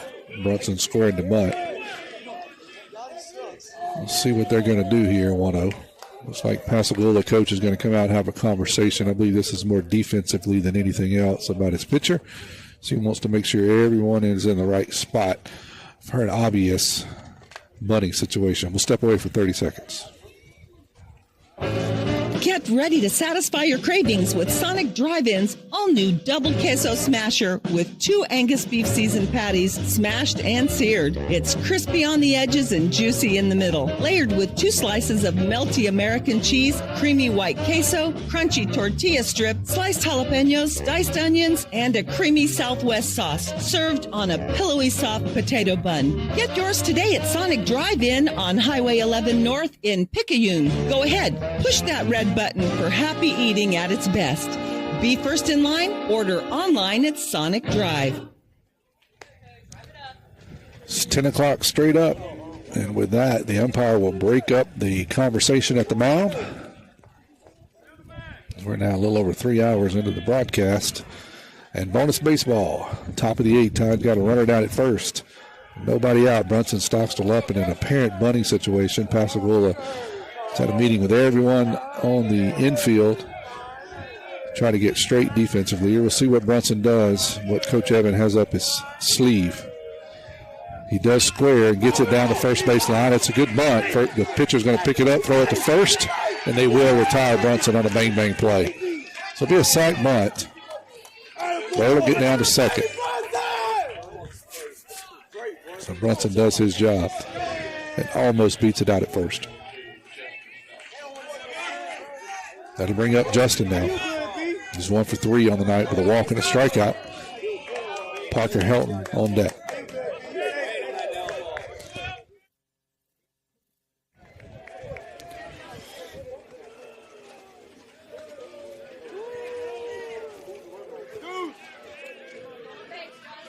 Bird's got a good lead at second. See if Parker can get, or Justin can get something in the outfield and get a run scored here. That was going to be hit just over the shortstop, I think, and yeah, it is going to fall. So Bird has to retreat when the shortstop looks like he may catch it. So it'll be a single. But it will not move Bird to third as the shortstop was backpedaling and looked like he had a chance to catch it. It hits off the back of his glove. So smart base running there by Bird. He'll hang out at second.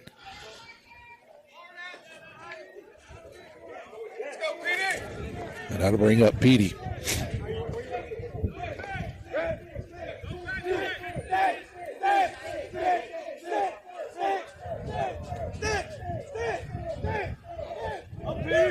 On the night, Petey's 1 for 2.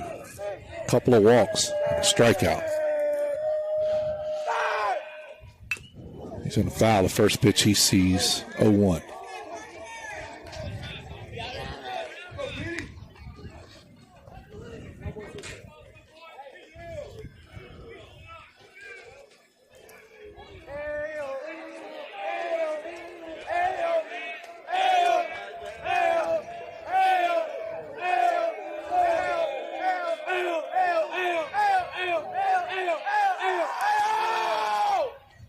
That was going to be down and low.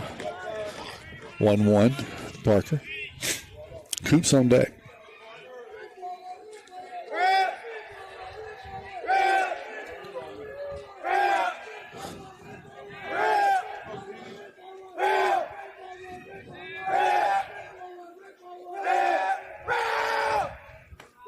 That one's up high. 2-1 to Parker.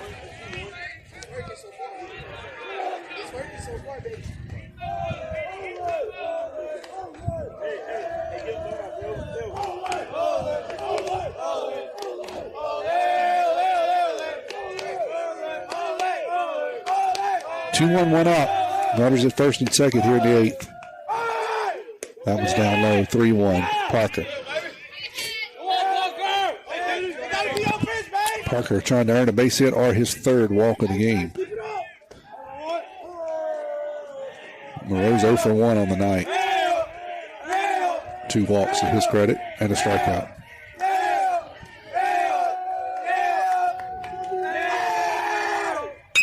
That was going to be hit hard, but right at the right fielder.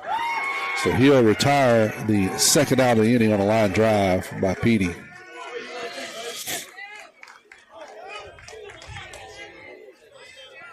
So that'll bring up Cooper here. Let's go, Cooper.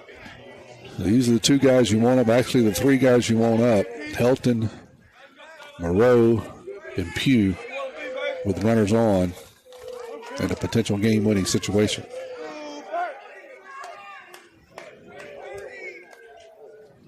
Moreau leads the team in hitting, average, and RBIs. Be a big spot if the senior can drive in a run here.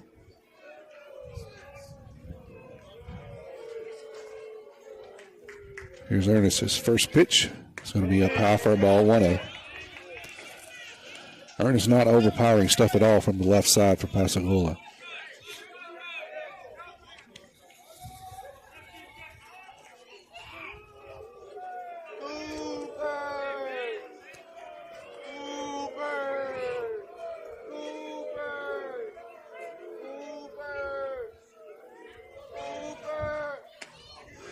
That was on the outside corner, 1-1. Coop. Turner Pugh on deck.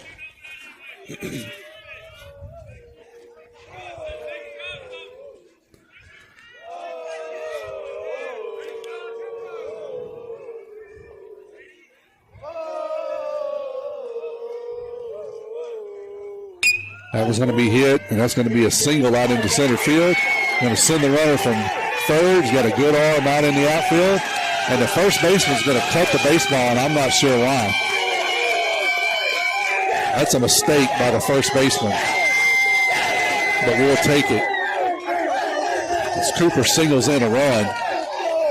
It would have been a bang-bang play. I'm not saying he would have been out at home, but no reason for the first baseman to come over and cut that baseball. But he comes over and knocks it down. That allows not only the runner to score, but it also allows runner at first to get to third. So we got runners at first and third now, 2 outs. Turner Pugh up. He's 0 for 3 on the night with a walk, 2 strikeouts.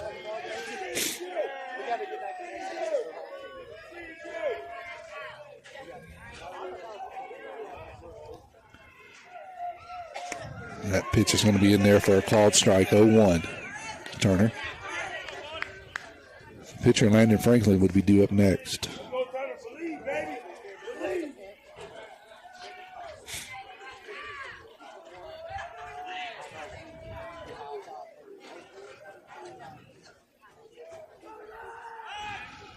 Flip throw over to first. Cooper's back easy.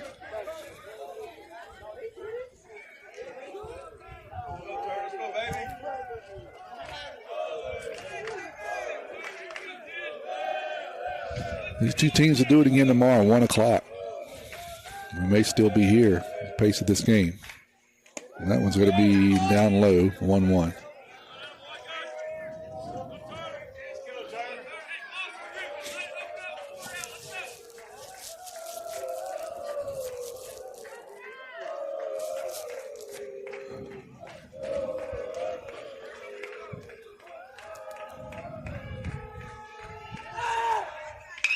That one's going to be hit out in the left field. That'll score another run for the Tide.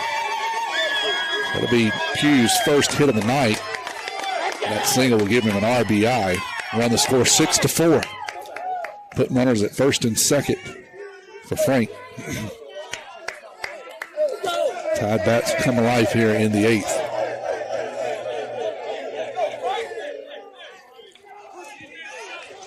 Scored 2 so far. Threatening with more here.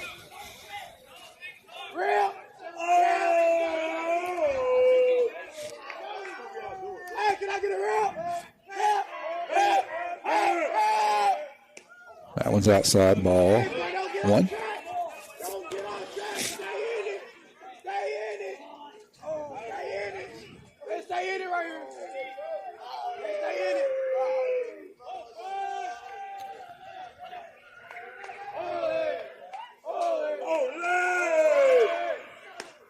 That one's in there for a called strike. 1-1 to Frank.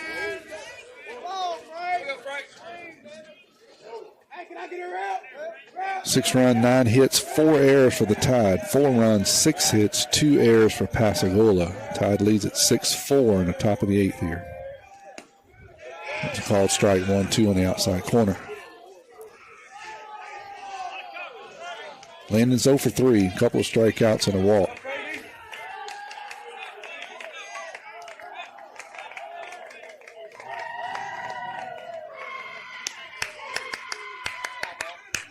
Swing, a foul tip. So we'll hold it at 1-2. It is, but no, I don't need it. Just put it on the shelf. All right, just put it on my bag.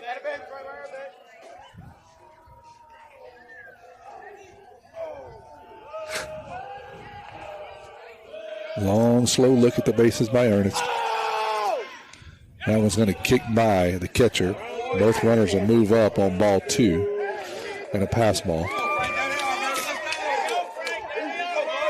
So 2 outs, 2 runners on. Tide leads by 2.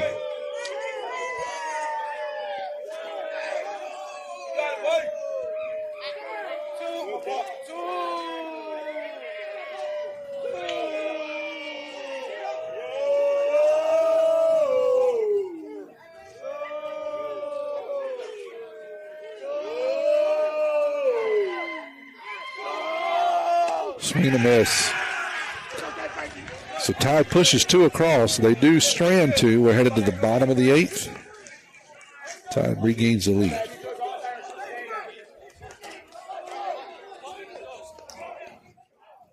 Healthier you? The gym at Picayune is the place to be with its large open facility, modern equipment, and knowledgeable staff led by owner and operator Edgar Woods. The gym at Picayune offers a variety of workouts and classes to meet your specific needs with 24/7 access. The gym accepts silver sneakers, which is available at no cost for adults 65 plus through select Medicare plans. More space, more equipment, more growth. The gym at Picayune. First Place Express Car Wash in Picayune would like to say a huge thank you to their loyal customers. First Place Express Car Wash is happy to serve its local community with 2 locations, Highway 11 North just past Coast Electric and Highway 43 South just a quarter mile east of I-59 at Exit 4. First Place Express Car Wash is locally owned and operated. You know they'll treat you right. Remember, when it comes to your vehicle's shine, First Place Express Car Wash in Picayune will have you saying, if it doesn't shine, it ain't mine. Hey friends, it's Pawpaw's Campers' annual Selling RVs Till the Cows Come Home RV sales event. Check out this new 2025 Wildwood FSX 174 BHLE bunkhouse. This unit has bunks, queen bed, fireplace, and only weighs just over 3,100 pounds. MSRP 24036, reduced to only $14,987. Stock numbers P25-25. Check out multiple pictures at pawpawsniceprice.com. 3.5 hours into the broadcast, we're in the bottom of the 8th. Tide leads at 6-4. We need to end it right here. Batteries are starting to die on cameras and other equipment. So let's end it right here, guys. Frank back out for his 3rd inning of the work. Through 2 innings, Frank's given up a run, a walk, and 4 strikeouts. Combined, 7 innings of work between him and Robertson. 6 hit, 4 runs. None of those were earned. 3 walks and 13 strikeouts between the 2. So we're going to have, I believe, 9-1-2. Let me check this out here. Yep, 9-1-2. So it'll be Smith, Trinidad, and Ocasio, who was substituted in last time up. First pitch of every inning is brought to you by your hometown bank, FNB Picayune, and it is a called strike 0-1.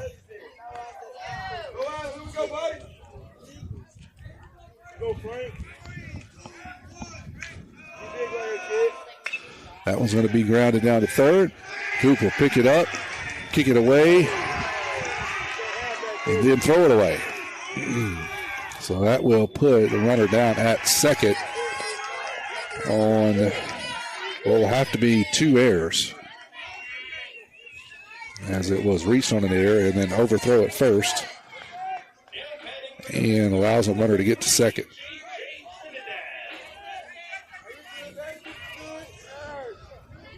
So Smith will stand down at 2nd now. That'll bring up Trinidad's 2 for 4 with a strikeout.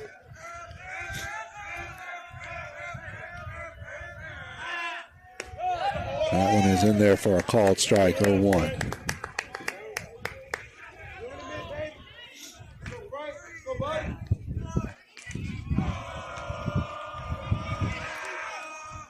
That was in the dirt. Good job by Bayless to keep it out in front, 1-1.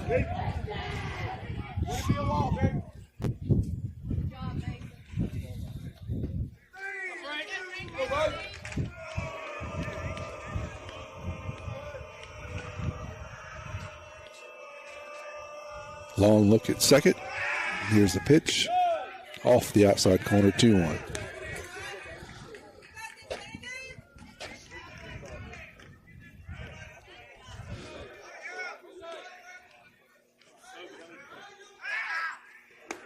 That one's up high, 3-1 now.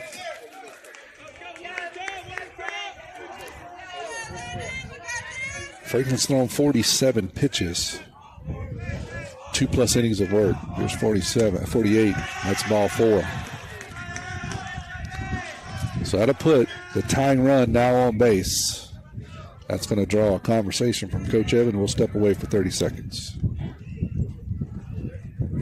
Nobody protects you from mayhem like Allstate. I'm a torrential downpour. You can't see out of your windshield. And if you have the wrong car insurance, you might have to make it rain to fix your bumper. So switch to Allstate, save money, and be better protected from mayhem like me. Jason Paget has offices in Picayune. Make sure you have the right coverage. Give the Paget Agency a call today. 601-798-7005. Based on coverage and limits selected, subject to terms, conditions, and availability. In most states, prices vary based on how you buy. Allstate Bar and Casualty Insurance Company and affiliates, Northbrook, Illinois. Abby Turnage, lead mammography technologist, Highland Community Hospital. Mammograms are important because they help us do early detection. A mammogram is never going to keep you from getting breast cancer, but early detection is what is going to make you have your best possible outcome. We want you to get your mammogram as early as possible, and you should have those yearly beginning at age 40. Highland Community Hospital, here when you need us most.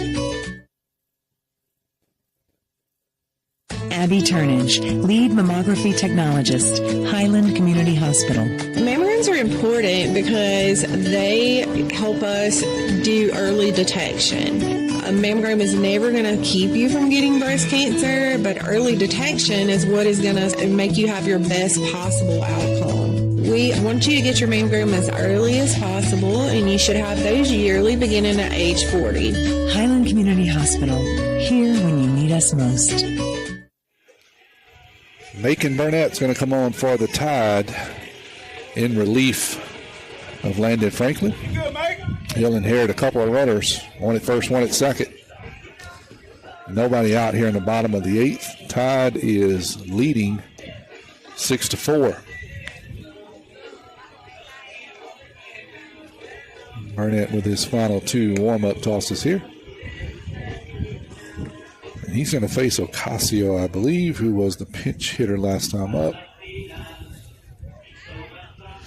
He went in for Ditsworth. Actually, Ditsworth re-entered, so he will hit now.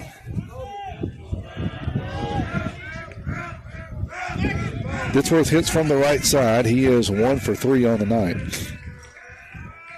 Here's Burnett's first pitch. It's going to be a square to Munn and pull back 1-0. Rubel charging in from first.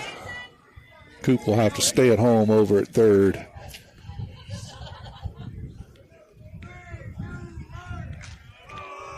Rubel charging in again. Here's a square. That's going to be popped up.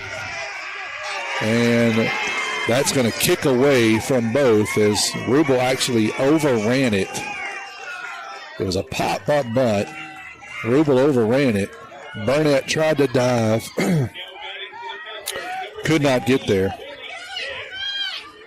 So it'll be kicked away.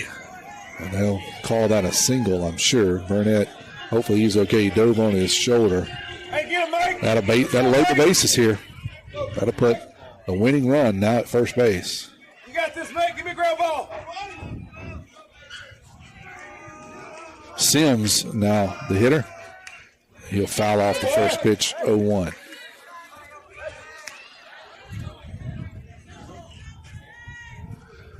Tide played at 2 in the top of the 8th, trying to get out of a jam here. Nobody out, bases loaded. Part of the order up here for Pascagoula. That one's going to be up high, 1-1. Get no better than that.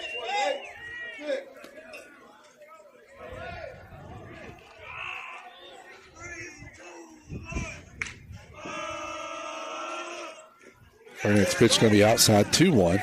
There by Bayless. Good job, Mace. I see you working, babe. Keeping that one in front. Keeping the runners Working, babe. Let's go, mate. in place. Bases loaded, nobody out here.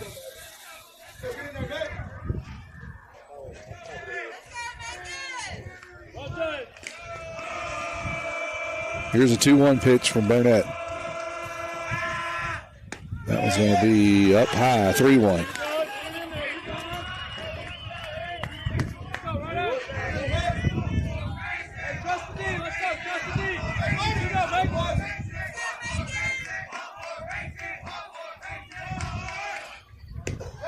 Three-one pitch was back there, 3-2. Sims didn't like it, but that was a good pitch. Loper, designated hitter, due up next for Pascagoula. 3-2, no outs. Bases loaded.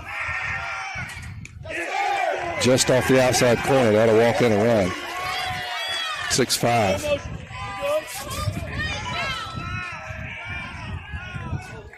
So now the winning run would be at second base. Tying run at third. Loper's 0 for 3 on the night with a couple of strikeouts.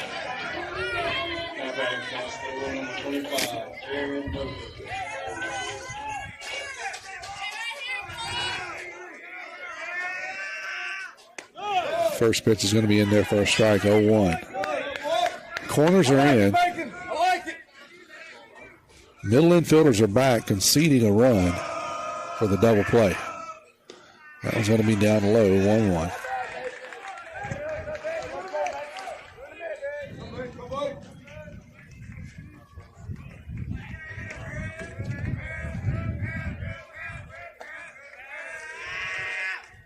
That one's going to be up high, 2-1.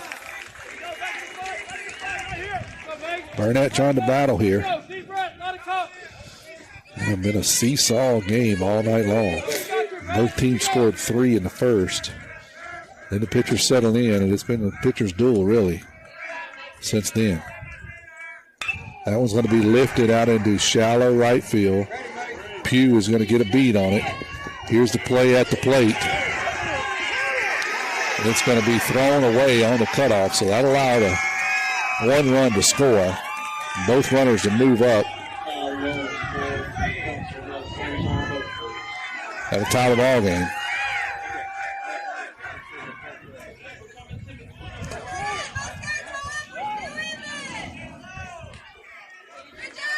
I think that was a mistake by Rubel in cutting that ball. It looked like a pretty good throw. Not sure that the throw would have beat him.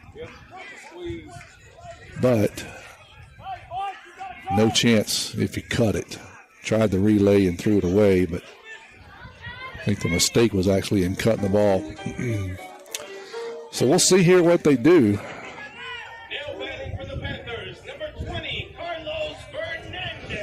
Fernandez hitting for Robinson here. Robinson was ejected after he struck out a couple of innings ago. So once again, Pascagoula has tied the ball game. Got the winning run at third, 1 out. We'll see if they try to do a squeeze here. There was a conversation between the third base coach and the batter.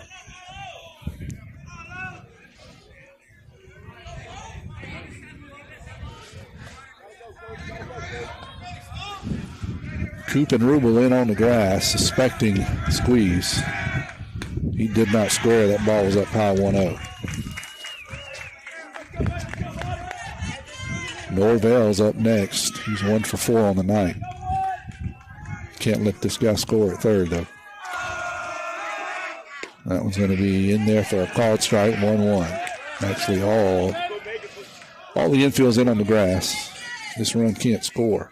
1 out. No force at the plate. Have to be a tag if he goes. That one's going to be just off the outside corner, 2-1.